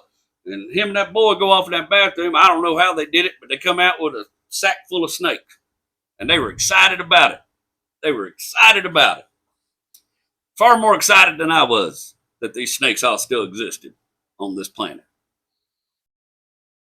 I decided right then and there that I was going to live in a fish camp in New Iberia, Louisiana. I immediately packed everything back up in my trunk and went over there, had a beer with those fellas, and they laughed their ass off. And I said goodbye to them all and never seen them again. Drove out of there that night.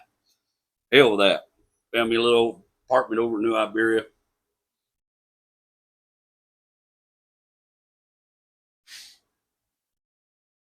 Staying at my parents sometimes. They had a little extra. They made a little extra room for me. I could stay in there while I was working. I wasn't home that much. I was on call 24/7, so I was gone all the time. It wasn't when you do like NDT and stuff like that. You don't do. It's not a lot of the 14 on, 7 off. You don't get hitches like that.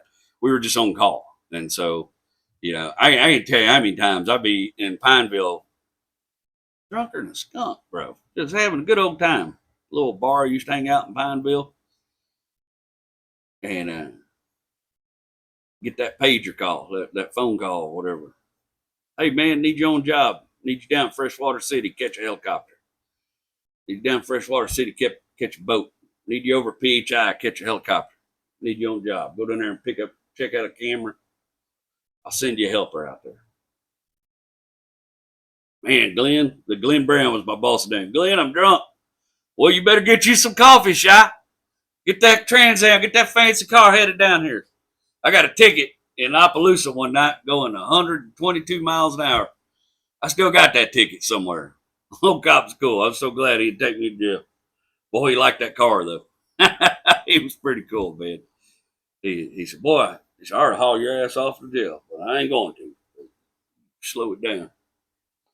One night I was headed down to, got called one time to do a job. I was going to have to go down to Freshwater City. I went to New Iberia. I pick up the camera, check out the camera and the cranks, all that good stuff I need, grab my stuff out of my locker, my harnesses and everything. It's going to be a pipe rack job. offshore. Load up that Trans Am, boy, I start heading Freshwater City. I don't think Freshwater City is even there anymore. I think Katrina or something just wiped it off the map and it's gone now. But it was just this little coastal nothing. It was just a little bit of nothing. Little coastal town. It was just one little old road to get out there to it. It ain't a great road. And I'm bebopping down that road probably about 50, 60 mile an hour. Good 30 mile an hour faster than I ought to be. Jamming. I was big into Leonard Skinner at the time. Boy, jamming that Leonard Skinner. They call me the breeze. Just getting it. Having a good old time. Ready to go do a job. Go make some money. Get that bag, baby. I was having a good time. I like that offshore work. I look up, I see something in the road, but it's about 4 or 5 in the morning. You can't really see good yet. I can't tell what it is. But I'm coming up on it quick. By the time I got up on it, realized what it was about a 8, 9 foot alligator laid out across the road, just laying across the road. And I hit that alligator with that Trans Am, and I don't know if I came off the ground, but it felt like I did. I got plumb cocky. It's a miracle I didn't total that car at night, that morning. Because I tell you, I did a 180 all over the damn place trying to get that thing back under control on that wet road after hitting that alligator. I remember I got the car over the side of the road, and I was turned around backwards, and that old alligator just stood. You ever seen them walk? They look so crazy when they walk because they stay stiff as a board, tail out behind them, and they walk straight-legged, but they're fast. They run like 30, 40 mile an hour or something. They can get you. They're not as slow as they look. The old alligator just stood up and walked off the road like what had just happened didn't even matter. I hit a dinosaur in my Trans Am, and the dinosaur didn't give 2 shits. Trans Am always had a little wobble on the front end after that. It tore the rest of that air dam off for sure. I went and found me one in a junkyard, but it was wrong. It was you know how it goes. Wrong color. I'll get it painted later.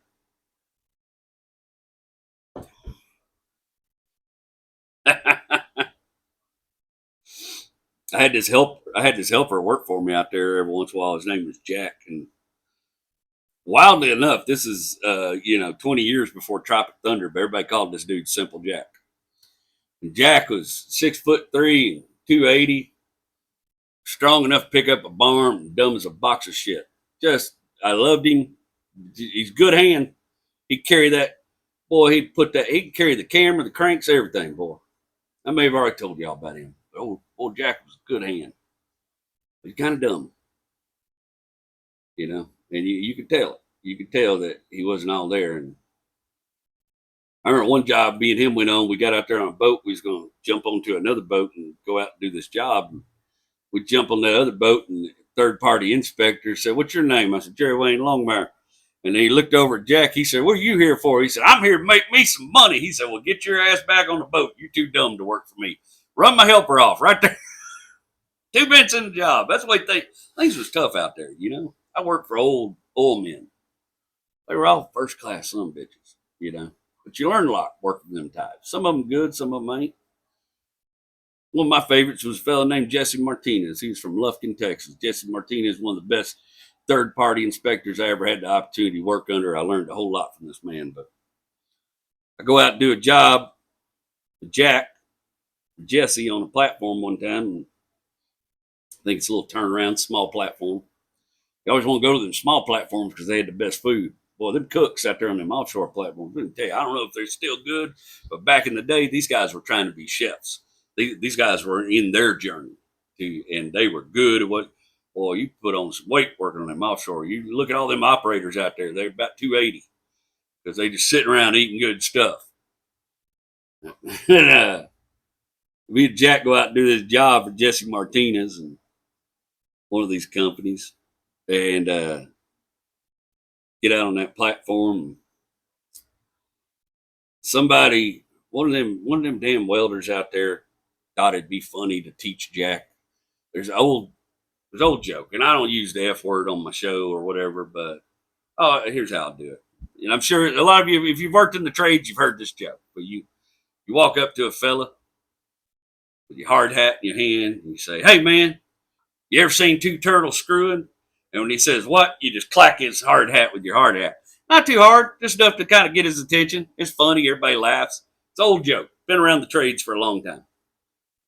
This damn welder Taught Jack that joke. Boy, I could have strangled him.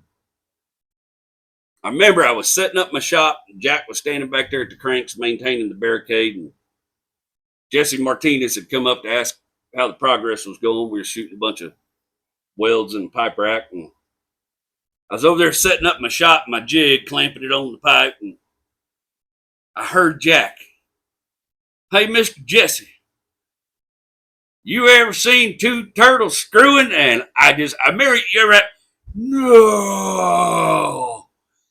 And I like turned around. It was like running back towards Jack, like, don't do this.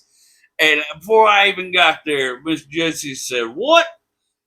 And here come that hard hat. But Jack didn't pick up the part about you just supposed to get their attention. Jack there knocked Jesse Martinez unconscious with that big old arm of his.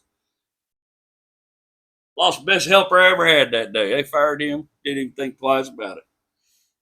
He's gone. I ended up some derelict after that. Couldn't hardly pick up the camera. Some old scrawny nothing of a person. Oh, I was pissed. Hey, Mr. Jesse. I better hear that. I got it. Oh, Lord, give me speed. But I didn't. I didn't have the speed. A lot of crackheads was in the NDT business back then, the service industry. You know, a lot of crackheads. And I got sent out there. I was supposed to go relieve somebody. So when they do like a pipeline or whatever out in the Gulf, this is the way they used to do it. They were doing dual 2-inch pipelines. And doing 2-inch pipelines, you got part of the pipelines down the water, and you're just connecting new pieces to it on a laydown barge. You got all these welders set up welding as quickly and as perfectly as they can. And then you got a little X-ray booth set up, and we got a little curtain, lead curtain. As they finish a weld, it comes up still hot as piss, and you wrap your tape around. You go through a lot of number belts. These hot welds, it's just burning your number belts up. You got your little lead numbers show places on the film, and you're wrapping that film. And this is 2-inch, so you got to have a jig, and you got to shoot these ellipsis views of 2-inch in order to shoot 2-inch properly. You can't just strap the source on the pipe; it gets too distorted in the distance. 4-inch, 5-inch, 4-inch, so on. You just strap your source to the pipe. It's a grueling schedule. I didn't like lay down pipeline jobs. I didn't like it's production work. It's just go. You're in it. You just smell like chemicals. You're in that dark room all day, and they're yelling at you all the time. You got that film developed yet? You got that film cleared yet? And they want every weld to be good, and every weld ain't good.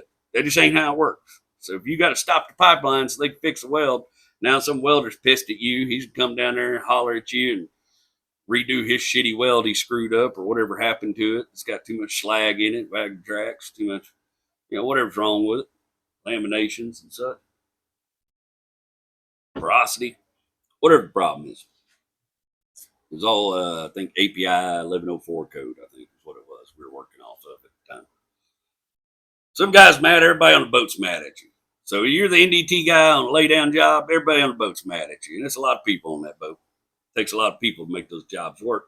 I was supposed to go out there and relieve a guy for a week. So I just took me a couple packs of cigarettes. Didn't really pack a whole lot because I just thought I was going to be out there a week. Well, after a week, they still don't have nobody to replace me. So I get stuck out there for another week. And I was about 2 weeks. I said, man, I done paid $10 for a pack of cigarettes off somebody smart enough to bring a carton. I called my boss. I said, Glenn, man, when y'all send the care stuff out and the film out, could you send me a carton of cigarettes and just take it out of my check? Or, you couldn't just Venmo somebody back then or whatever, but just take it out of my check like an advance or whatever. We did that stuff all the time. Glenn must have been in a bad mood that day. Glenn said, no, I ain't your convenience store. You should have prepared better. I said, bro, you told me I was coming out here for a week. He said, well, that's just ain't the way it shakes out. It's time for you to learn that. Well, I got my crawl. I was on that boat about a month.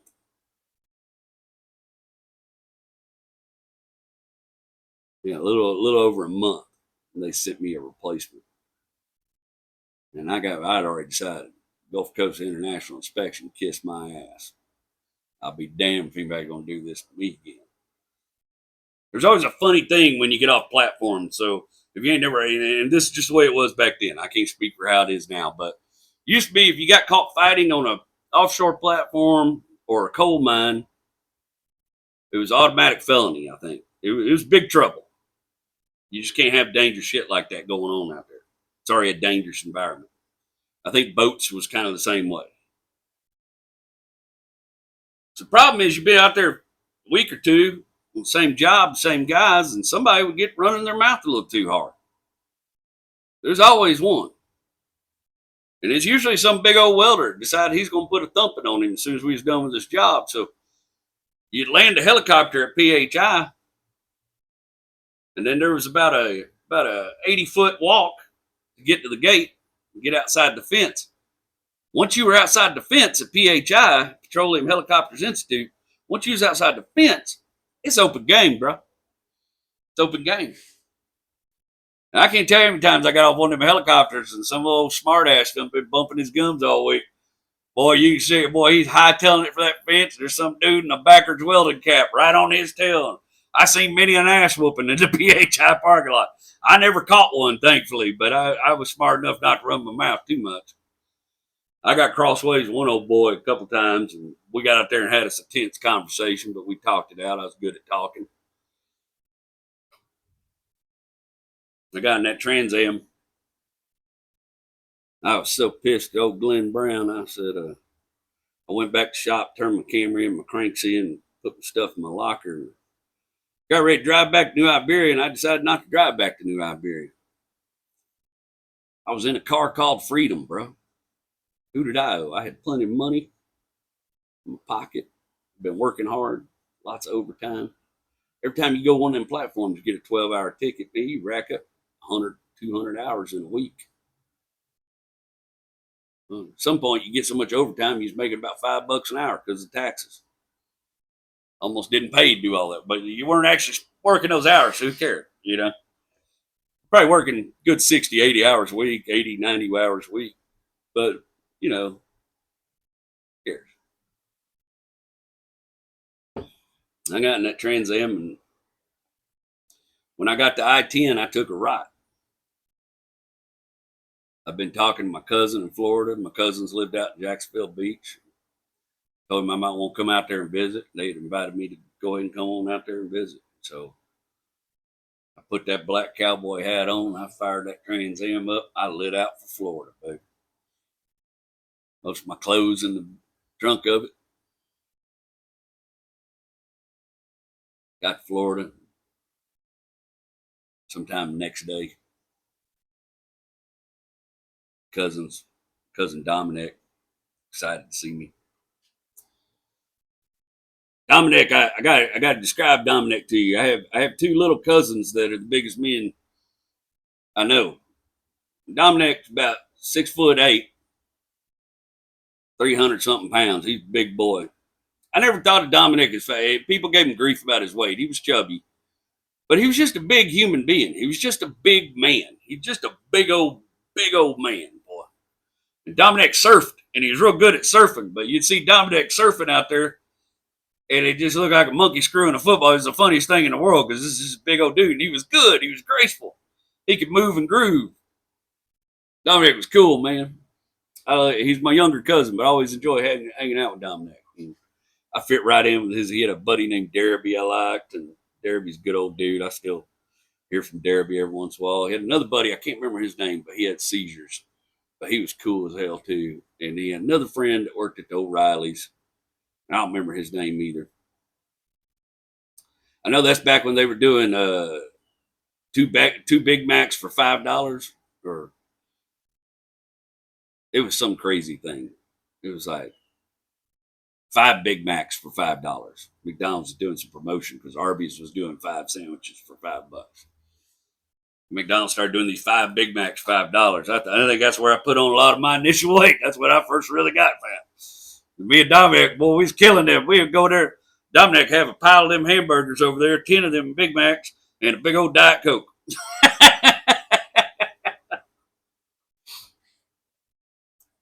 Dominic's cool, boy. Nobody mess with you. You got Dominic walking around with you. That boy looked like danger, man. Had Italian blood in him, dark features. Boy, it looked like he might just put the whoop on you, and he probably would, I guarantee you he did a couple times. Woo, that boy had a thunderous right hand. I'm gonna hurt somebody's ego real quick.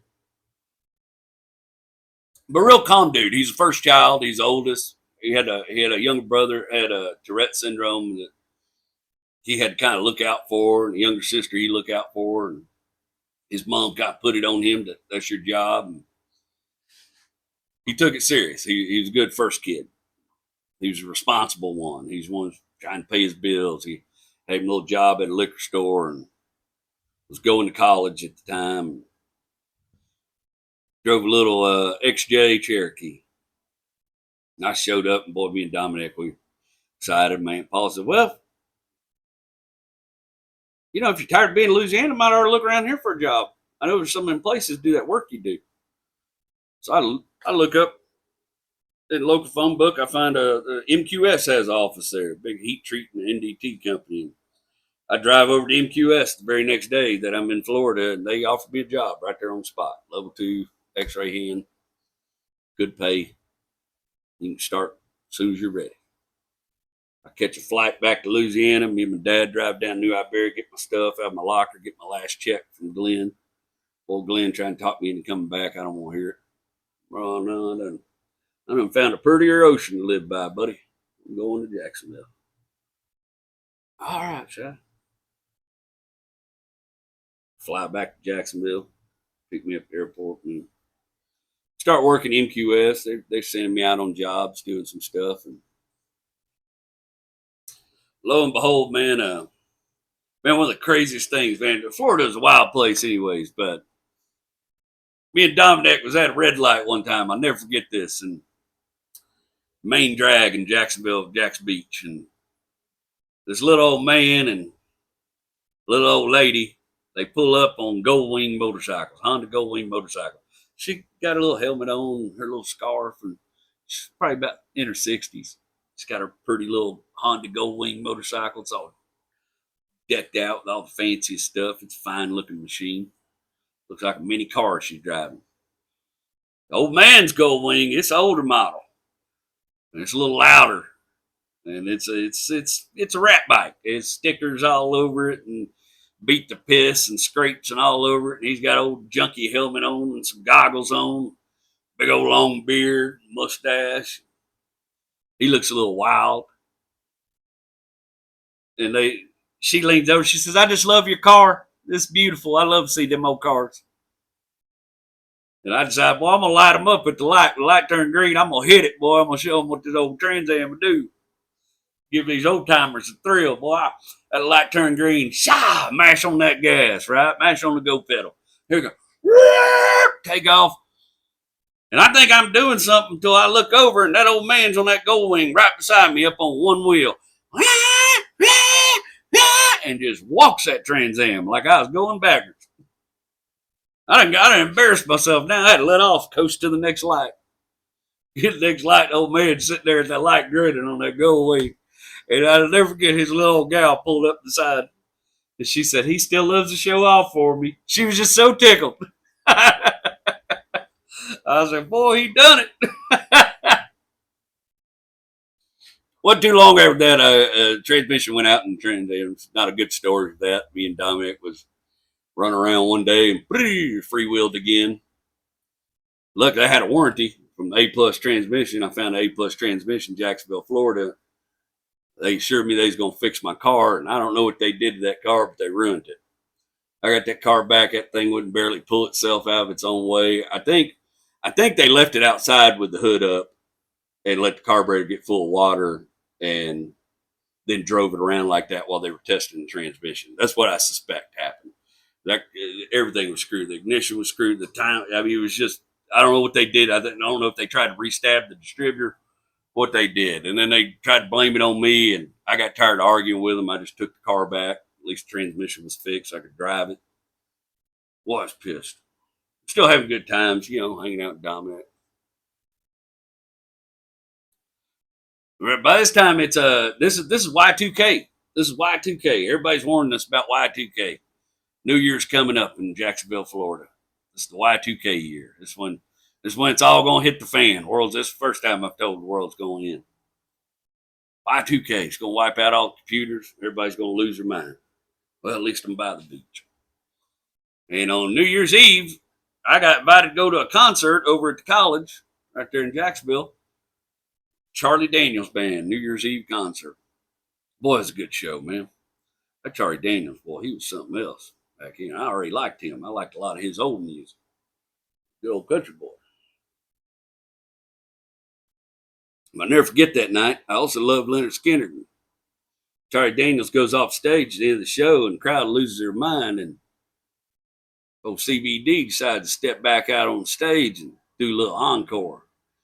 He said, I think while we're here tonight in Jacksonville, Florida, the very last night of the old century, we need to pay a tribute to some great Southern artists. He starts out with Sharp Dressed Men, ZZ Top on that fiddle. He's got him electric fiddle now. And he's wearing that Sun 50 out. Boy, ZZ Top, Sharp Dressed Men. I think we're going to blow the roof off that place. The crowd loses their mind. Then he runs in a little Allman Brothers, you know. Lord, I was born rambling man. And he knocks that one out of the park too. Now the crowd's at all-time fervor. And he acted like he's going to walk off stage again. It got dark. And then he stepped back out on stage in a solitary spotlight. And I'll never forget when he touched that fiddle, the violin, whatever it is he plays, that fiddle. And he started the very first part of Freebird. And then he heard the piano kick in the background from the keyboard player. And when I tell you that place lost their mind, I'd never been in a crowd like that. Just the vibe. The vibe was up here. The vibe check was high.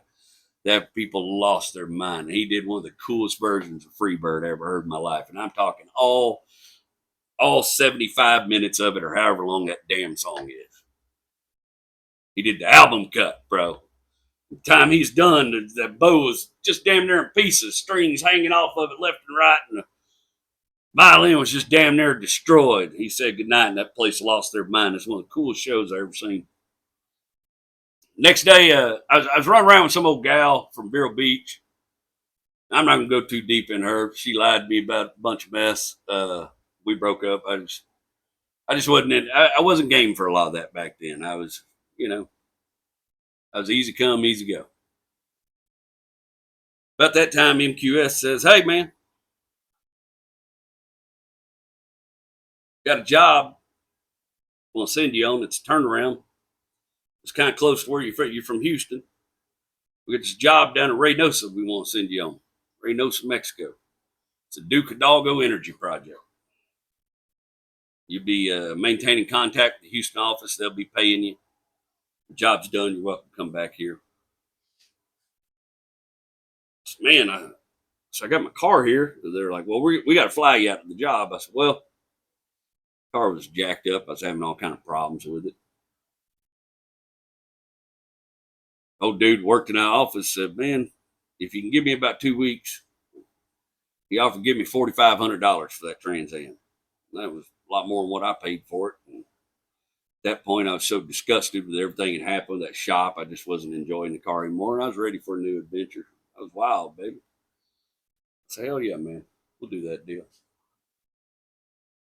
So I get on the flight, fly down to McAllen, Texas.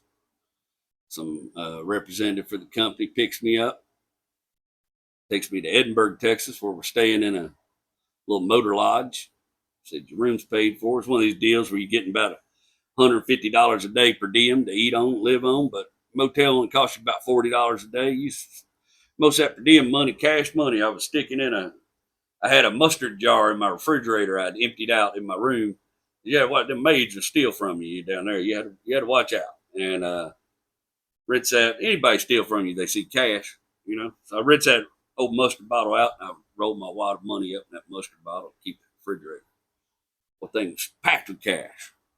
I had to go swap it out for hundreds. Not too long after that, a couple weeks down there working. We was working graveyard shift. I was basically running the graveyard shift. But when you leave to go to work, you have to go across the Mexican border, get to the job. Then you come home at night, you have to come back across. Boy, we had some wild times down there. Whew. You can cut loose in Mexico, but Reynosa is a dangerous place, buddy. Reynosa is a dangerous place. I may tell some more stories about that another time. I ain't gonna get into it right now. But son, Reynosa ain't your regular place.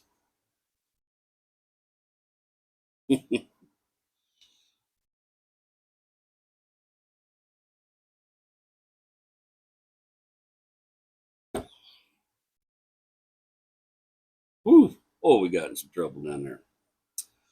That's when I got introduced to a substance that you put in your nose and make you work all night.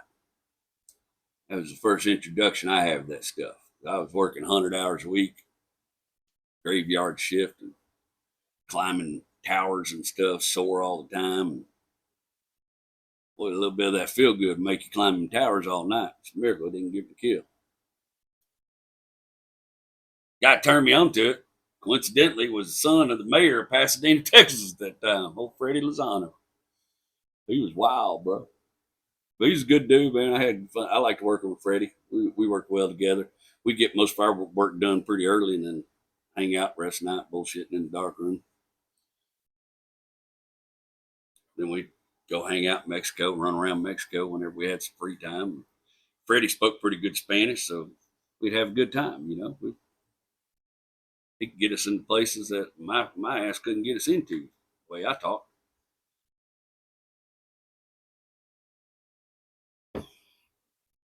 A coworker of mine sends me the money for that car. I take the money, I put it in my mustard bottle. Well, he doesn't ever put the car in my name. He gets a DWI in the car and they tow it to an impound lot. Soon enough, start getting letters that his car has been impounded. I really wasn't in a position to do anything about it. I think they ended up crushing that car, to be honest with you, unless somebody saved it from that tow lot. But I'd be willing to bet they crushed that old car, which is sad, but whatever. I got my money out of it. And I probably would never own one again, but I sure like to look at them when I see them coming down the road. But I sure had a lot of fun in that one. Ooh, I had some good times in that car. Well, girls love it. I'd drive down 1960 at night. Gals break their neck looking at that car, boy. Oh, it was a good looking car. That car and the Bellamy Brothers kept me happy for a long time. I was down there working in McAllen. I bought me a little, found some little lot was selling some motorbikes. I bought me a Suzuki GS 1100 or 1000. I don't know. It may have been 1000 cc. It's before the Gixxers. The GS was the series in the 80s. I think it was like an 85 GS 1000. It run pretty good. It's a fun bike ride.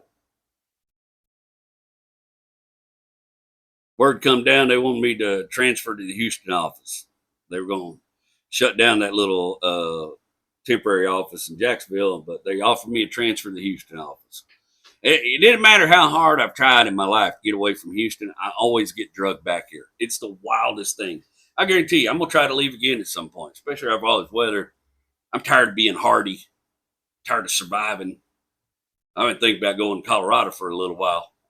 My family. I guarantee you something will drag me back to Houston. I don't know what it'd be. This place calls me. It's my home, whether I like it or not. I spent a long time fighting it. About this time, I was just giving up, ready to accept it. Took that job in Houston, rode that GS. I remember it was December, and the guy driving the darkroom truck home, I was following him on that GS 1000 all the way Redburg, Texas to Houston, Texas, in the middle of the night. Woo, that was a cold ride. That's the first time I ever blew the baffles out on bike. I had that GS 1000 wound up coming up 59, wound up, running about 90. We'd take them old darkroom trucks, they were 1-ton trucks, they could do it. We'd push. That's all we did was drive jobs. Old Osram, whatever his name was, driving that darkroom truck. He's pushing it. I'm tucked in behind him on that GS 1000.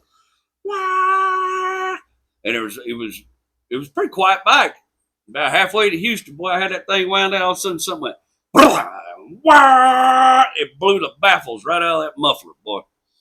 It was like a fiery look. They just got too hot and just shredded. Went right out that muffler. Boy, then that bike was loud as piss. Got back to Houston. Was staying with a friend actually because they hadn't said they were giving me a living allowance, but they were keeping me working so much I didn't get time to go find me a place to live. Boy, I like that GS 1000. I remember riding it back that night in the cold. I had no idea that about 2 weeks from now that GS 1000 would be scattered in pieces all over Richmond Avenue. Ooh, I wrecked the piss out of that bike. It was a miracle. That was whew, a miracle. I was only going 40 miles an hour, destroyed that bike, and it nearly ended me. Broke me all to pieces, messed me up good. Didn't have my helmet on. Was coming back from AutoZone getting some parts. Had my helmet strapped to my back seat like a dummy with my parts. I bought a little S10 I was going to work on. Riding down Richmond Avenue, leaving the AutoZone over there off of Derry Ashford. And a lady just backed out of her driveway right in front of me. And I hit the back of that car, and that bike started coming apart, and I went flip-flopping down the median. I remember while I was bouncing on my head, I saw my helmet go by me. I was like, boy, ain't you stupid. And that lady looked out her window at me and saw me moving and drove off. Left me laying there in the street. I don't know if they ever caught her. I ended up getting some insurance money out, so they must have.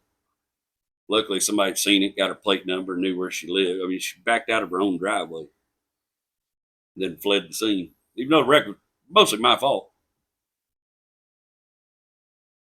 I lost that job at MQS. I want to even tell you all that story. Oh, this story don't paint me in a flattering light. I'm just going to tell you real quick, then we'll get out of here. I lost that job, MQS, because they was just working me to death. They keeping me bowed up, and they had a heat treating department too. And it's just there wasn't no this ain't my job. Sometimes you be an X-ray hand, but they had a big heat treating job on. They need some more bodies on the job site. They send you out there, you help out, wrap pipes, do whatever you need to do. Wasn't too bad. The only people wouldn't do it with the UT guys. Ain't no bigger prima donna on the job site, big heavy construction site, than the welders and the ultrasonic guys. Them prima donnas don't want to do nothing. Ain't their job. Ain't within the whatever. They've earned it. But boy, that's the prima donnas of the job site. That's the ones you got to worry about their emotions all the time. Think they don't do no wrong. He's been working me to death. I've been on these turnarounds, and I'm talking 24 and 40, 42-hour shifts, 48-hour shifts, 36-hour shifts, just working in the turnaround. Meanwhile, my crap is in a company truck because I ain't got nowhere to put it yet. And I'm about half the time I'm sleeping in this daggum little S10 I got. Staying at they had me a little hotel room for a little bit, but they're like, oh, hotel room money's running out. We gave you this allowance. You need to go find a place. I had all the money in the world. I didn't have time to go do it. And I came off a job. I've been on a 36-hour shift, and the supervisor in that little office, I don't remember what his last name was, but his first name was Nelson. And Nelson's kind of prick. There's a lot of these guys in that business, but he had the little short shaved haircut, and he worked out, and he was all puffed up, and he had biker tattoos and thought because he had bought some high dollar Harley, he was a biker. He talked tough like you don't know what I run with. One of these type jackasses. I come in the office, coming off this job. I said, Nelson, man, I really need to get my check from last week so I can go put it in the bank because it's got my living allowance on it. And I need to go find me a part. I need a day off. I need to go find me a place to live. Nelson said, I'll give you a check, but you got to go do this other job first. I said, no, man. That's my money. I already earned it. Give me my check. I'm tired. I hadn't slept. Still got my FRCs on. And we're standing in his office, and he starts getting real cocky with me. Nelson starts telling me, these offices, they got glass walls, like cubicle. And everybody else in the office can see what's going on. And I can see people are getting a little alarmed because we're both standing up now. We're both a little heated. I'm saying, Nelson, you're going to give me my check. I ain't leaving here without my check. Give me a day, go get me an apartment. I'll go jump on that job. I want the money. It's not like I don't want to work, son. When you wrap them pipes and shoot them pipes, a lot of times you have to have you use bungee cords to hold your film on. So every X-ray hand got a mess of bungee cords, old wore out bungee cords. You know, them kind of the woven nylon fabric with the stretchy stuff inside and the big metal hooks on both ends. And of course, those have been modified to hold the film and do everything like a paper clip. I have one of them bungee cords in my hand, about a 2 foot bungee cord. I've been using a wrap pipe, part of my gear. You have your own gear. You have your little tackle box full of jigs and tools you made to do your job. I have my bungee cord in my hand. I told Nelson again. So Nelson, I ain't leaving here without my check. You're gonna give me my money. I already earned that money. That money was due to me a week ago. You've been holding my check all week because I've been out here on this job, filling in for somebody else. I ain't going out on another job day. I need to go find me a place to live. All my crap's in that truck out there. Ain't going on another job day. You're gonna give me my money. Nelson got real cocky with me. Got right up in my face. He come around that desk and he flexed a little bit. He said, you're going to do exactly what I tell you, or you ain't getting shit. Or you can just take a hike and wait a week for your last check. And he basically spit that in my face. And boy, I was young, I'm telling you. I ain't a redneck, but there's a little redneck that lives inside me. And I usually keep him calm with beef jerky and Smokey and the Bandit movies and occasional cold beer. There's a little redneck inside me. There's a little, he's in there. And I keep him, that's the id, right? I keep him locked up. Because all he ever did was cause me problems. Sometimes he gets to drive the boat. Nelson spit that in my face, and then he went and plopped back down in that office chair behind his desk. And I felt, you know, we'll just call him J-Dub. I felt J-Dub wake up, take a hold of my body, start walking me around that desk. And Nelson goes, don't act like you're going to get tough with me. You see these tattoos, you know who I run with. And about that time, J-Dub just took over. J-Dub decided it was his time to drive the boat, and J-Dub reached up with that bungee cord and launched on Nelson and just started whooping the fire out of him, that bungee. That man had welts around his eyes, around the ear. I wore this son 50 out with that bungee cord, punching him, hitting him with that, but giving everything I got. I just decided I'm done. I'm going to jail today, but I'm going with a smile on my face. J-Dub's driving the boat. Who knows where it's going? I wore that son 50 out. He never had a sporting chance. By the time everybody's seen what's happened, the higher ups, they all run in there. They get us split up, apart. I know I'm getting fired if I ain't going to jail. And folks did things a little different back then. Guy ran the place, a guy named Peter. He was a good dude. I liked old Peter. He was level headed. Peter asked me what happened. I told him. He said, well, you know I got to fire you. I said, yeah, I figured that was a given. I figured we'll call the law. He's like, no, I don't think. Nelson, do we need to involve the law today? Nelson's over there blubbering. Nelson, no, I don't need no law to settle my problems. Okay, that's fine, Nelson. We can walk outside that gate and finish. I'm still fired up. I got somebody holding me. I'm still hot. I still got that bungee cord in my hand. I'll wear him out some more, that bungee cord. Don't tell me I won't wear a man out with a bungee cord. I was hot about my money. You don't mess with a man's money. There's certain rules. And that's one of them. You don't mess with a man's money. That's when them inner rednecks come out. And my inner redneck was driving the boat. He had too much control for too long. So I talked to Peter. I told him what happened. Peter said, yeah, you know I got to fire you. I said, yeah. So we ain't going to press no charges. I'm going to run that office right now. I'm going to get you a check, and we're still going to give you that living allowance and everything we promised you. He goes there, writes my last check, which is a pretty big check because I've been working my ass off for him. I said, man, all my stuff's in the company truck out there. Do you mind? I bought this little S10. It's not running right yet. You mind if I go buy a little car, come back, get all my stuff so I can go find me an apartment? He's like, yeah, absolutely, man. We'll do that. Solid. And the funniest thing about the whole thing, man, I was walking off, felt like I lost.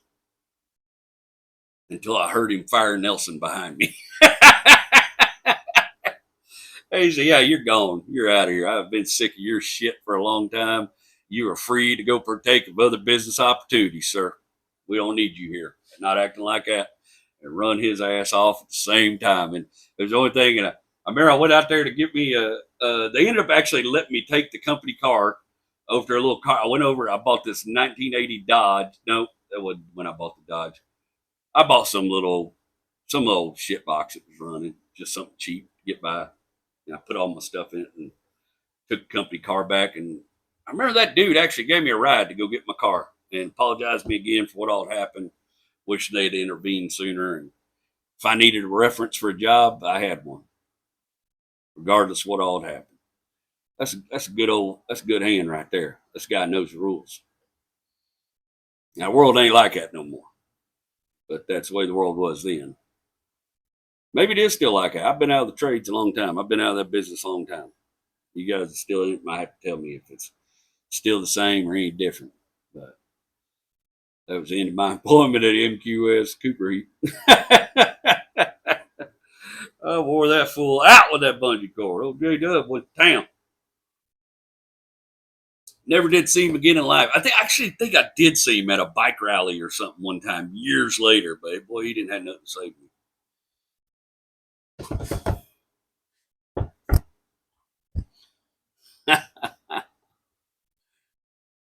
me. Old Nelson. Boy, I wonder if he ever treated anybody like that again. I hope maybe I changed him a little bit. Hope I left him with the fear that some big old hillbilly might just come around the desk, put a whooping on him with a bungee cord if he gets out of line again. I hope he talked better to his employees after that. Maybe I helped him. Maybe he had a better life because of me. I'd like to think so. Whew.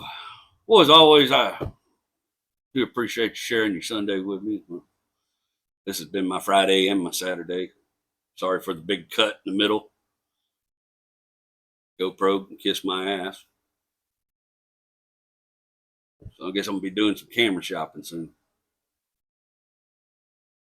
Man, I'd be remiss if I didn't say we lost a big voice last week in the car community. I didn't know him personally. Had a few online interactions with him a few times. He liked some of the truck astrology. He'd gotten a laugh out of it from what I, heard. Like I said, didn't know him personally, but we lost a Rabbit Robert Pitts last week. And it kind of shook me, man, because I just love the guy. The guy's just one of the best storytellers you ever heard in your life. He's what I aspire to be. He was a car guy, but he told such good stories that people that weren't even car people would get invested. And we can't have too many of those people in our community. We need people like that to keep building our community and keep it strong. He didn't treat girls badly that were in the car scene. He just treated them like car people. He's just a good dude. Hell of a storyteller. His voice is a huge loss to the community. And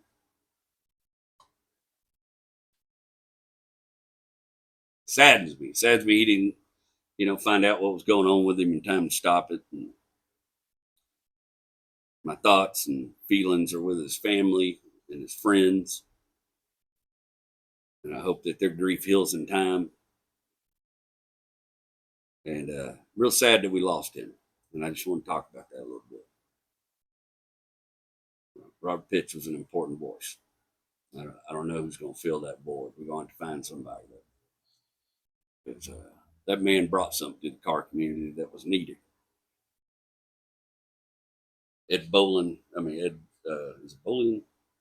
Ben Wiki did the world a service by introducing the world to Robert Pitts. I encourage you, if you don't know who I'm talking about, go look for Ben Wiki on YouTube and go off in this playlist and you go down there and you get Tales from Rabbit. And Rabbit might be the greatest car salesman ever walked the earth. And I invite you, I tell you, spend some time watching Rabbit's Tales. I think there's about 45 of them. Man's one of the best storytellers. Had a voice sound like honey over gravel. Good radio man. I think he was a stand-up comic when he was younger. Go listen to Rabbit. Understand what we lost in the community. Understand how much we're going to need We need somebody like that. Rabbit was one of a kind. Hate to lose him. It's all, I said that already. Before we go, another shout out to the Everyone Racers podcast. Hoping I get to go do an amateur endurance race with these guys. I'm thinking it's all lined up. We're going to get to do it unless a gig gets in the way. I told you I'm having to replace my September because the Canada gigs all fell through. But that's okay. I think at the end of September, we're going to go get Mama's Volkswagen. Once it gets a little cooler, we can get out in that woods without dying. Finding out that thing was drove out there tickled me endlessly.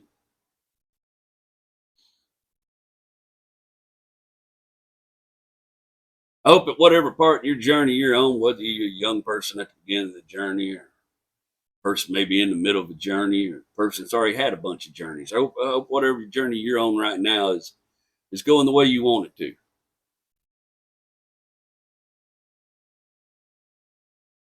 I hope if it's not, you're learning from it. It took me a while to learn how to learn from failures, obstacles. Nowadays, I do pretty good with it. Take them. What's that quote?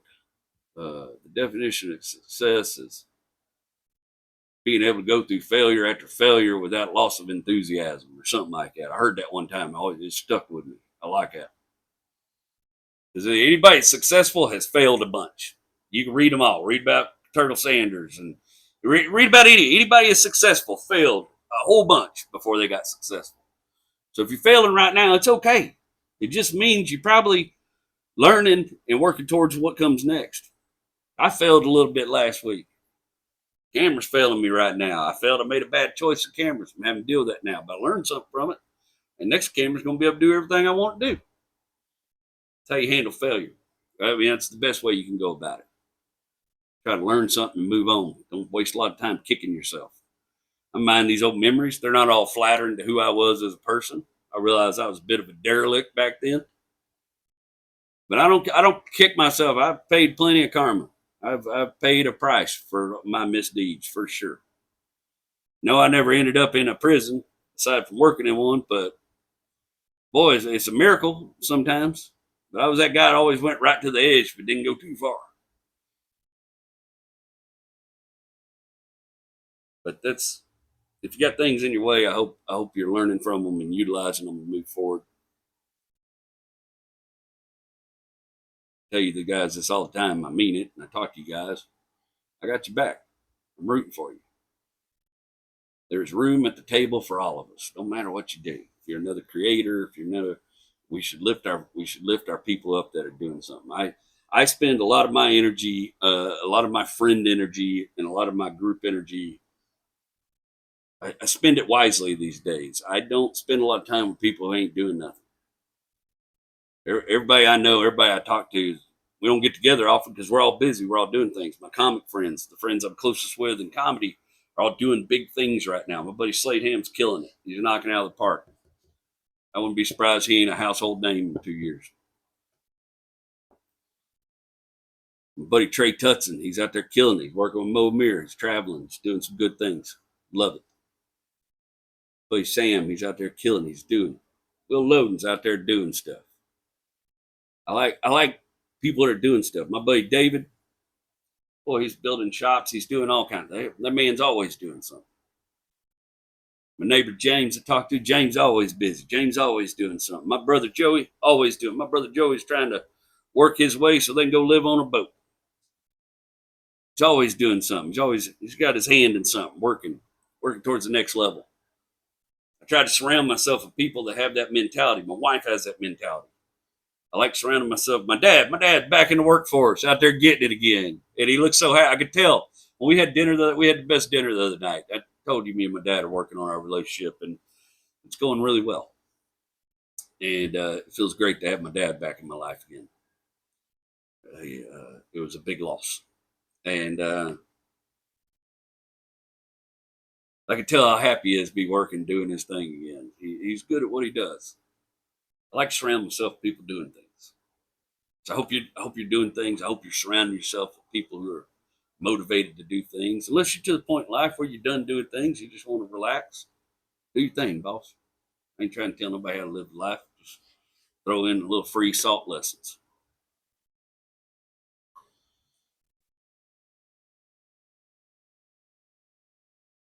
But I'm rooting for you. Whatever your journey is that you're on. And got some more live shows coming up. We're about to update the schedule, put some live shows out there. We're going to try to do a little traveling. About to start the Christmas show tour. Of course, that'll be with William Lee Martin. Be theaters all over Texas and Oklahoma. It's a big variety show, but we do stand up and some singing. And we have a good time. I think this year, me and old William Lee, we're gonna cover the old Buck Owens and Santa look a lot like Daddy. We had some fun goofing off singing that last year, and we both got the voice for it. So that's gonna be a good show. That's a show you can take me mom to. That's a family show. So always, if you're in the Houston area, just keep an eye out because I pop up all over the place in Houston. I did all kind of mess last weekend. Probably won't do none this weekend, but I bet next weekend I'm going up to see a buddy of mine. One of my military buddies is home. And he's one of my closest friends. I don't get to see very often, and I'm gonna go hang out with him in Reagan, Texas. We might do a little show out there, a little pop up show or something. It's Reagan, Texas, in the middle of nowhere. It's so rare for me to hear a town I ain't heard of. He said Reagan, Texas. Well, I don't know what the hell that is, but I'm probably gonna run up Reagan, Texas. Well, it's my anniversary Friday, so got to do anniversary stuff with Mama. 16 years, man. 16 years. That's a lot. I mean, some of you guys have been married longer than that, but it's sometimes it don't feel like that to me. I don't remember a whole lot before her. I mean, I do as I mind these things and write these things and go through it, but it seems like my life with her has been everything. Sure don't feel like it's been no 16 years. Feels like we just started this adventure. The day I have to leave her, whichever one of us goes first, it's gonna be the worst day of my life. Hope it's me. I don't think that's selfish, but I don't think I can deal with it. 16 years. That's something to put in your hat. That's a feather to put in your hat. So you know what? We've been doing the right thing, doing right by each other for 16 years, loving each other, raising these children. So that's my wedding anniversary Friday, and then Saturday I'm gonna run up Reagan, Texas. But I'll get the Reagan Yard film this week. I might do some camera shopping at the beginning of the week. I need to probably buy me something else to do what I'm trying to do here. Always down for feedback and tips. I mean, I'm probably only going to spend about $1,000, so I may look for something used. It's a little higher grade. See if maybe I can find a used FX30 or something. But I'm trying to learn about cameras right now. I'm going to YouTube U, watching reviews, trying to make sure I'm making better, more educated choice this time. I think I'd do it today.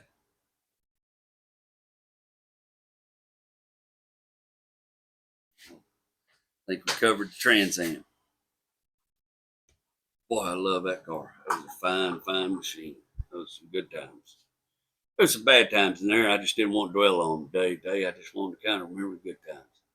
Wasn't planning on telling y'all the Nelson story, but then it just sort of came out. But that's okay. I'm glad with that.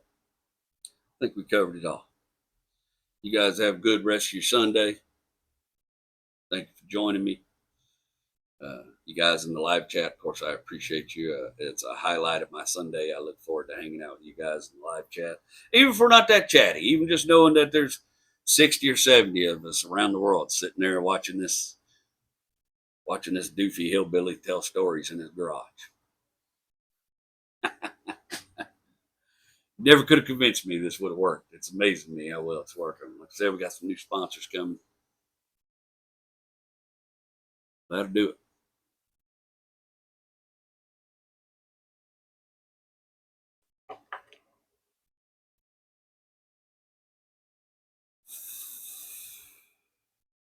Well, I got that green light, baby. I got to keep moving on. Well, I got that green light, baby. Well, might go out to California, might go out to Georgia, I don't know.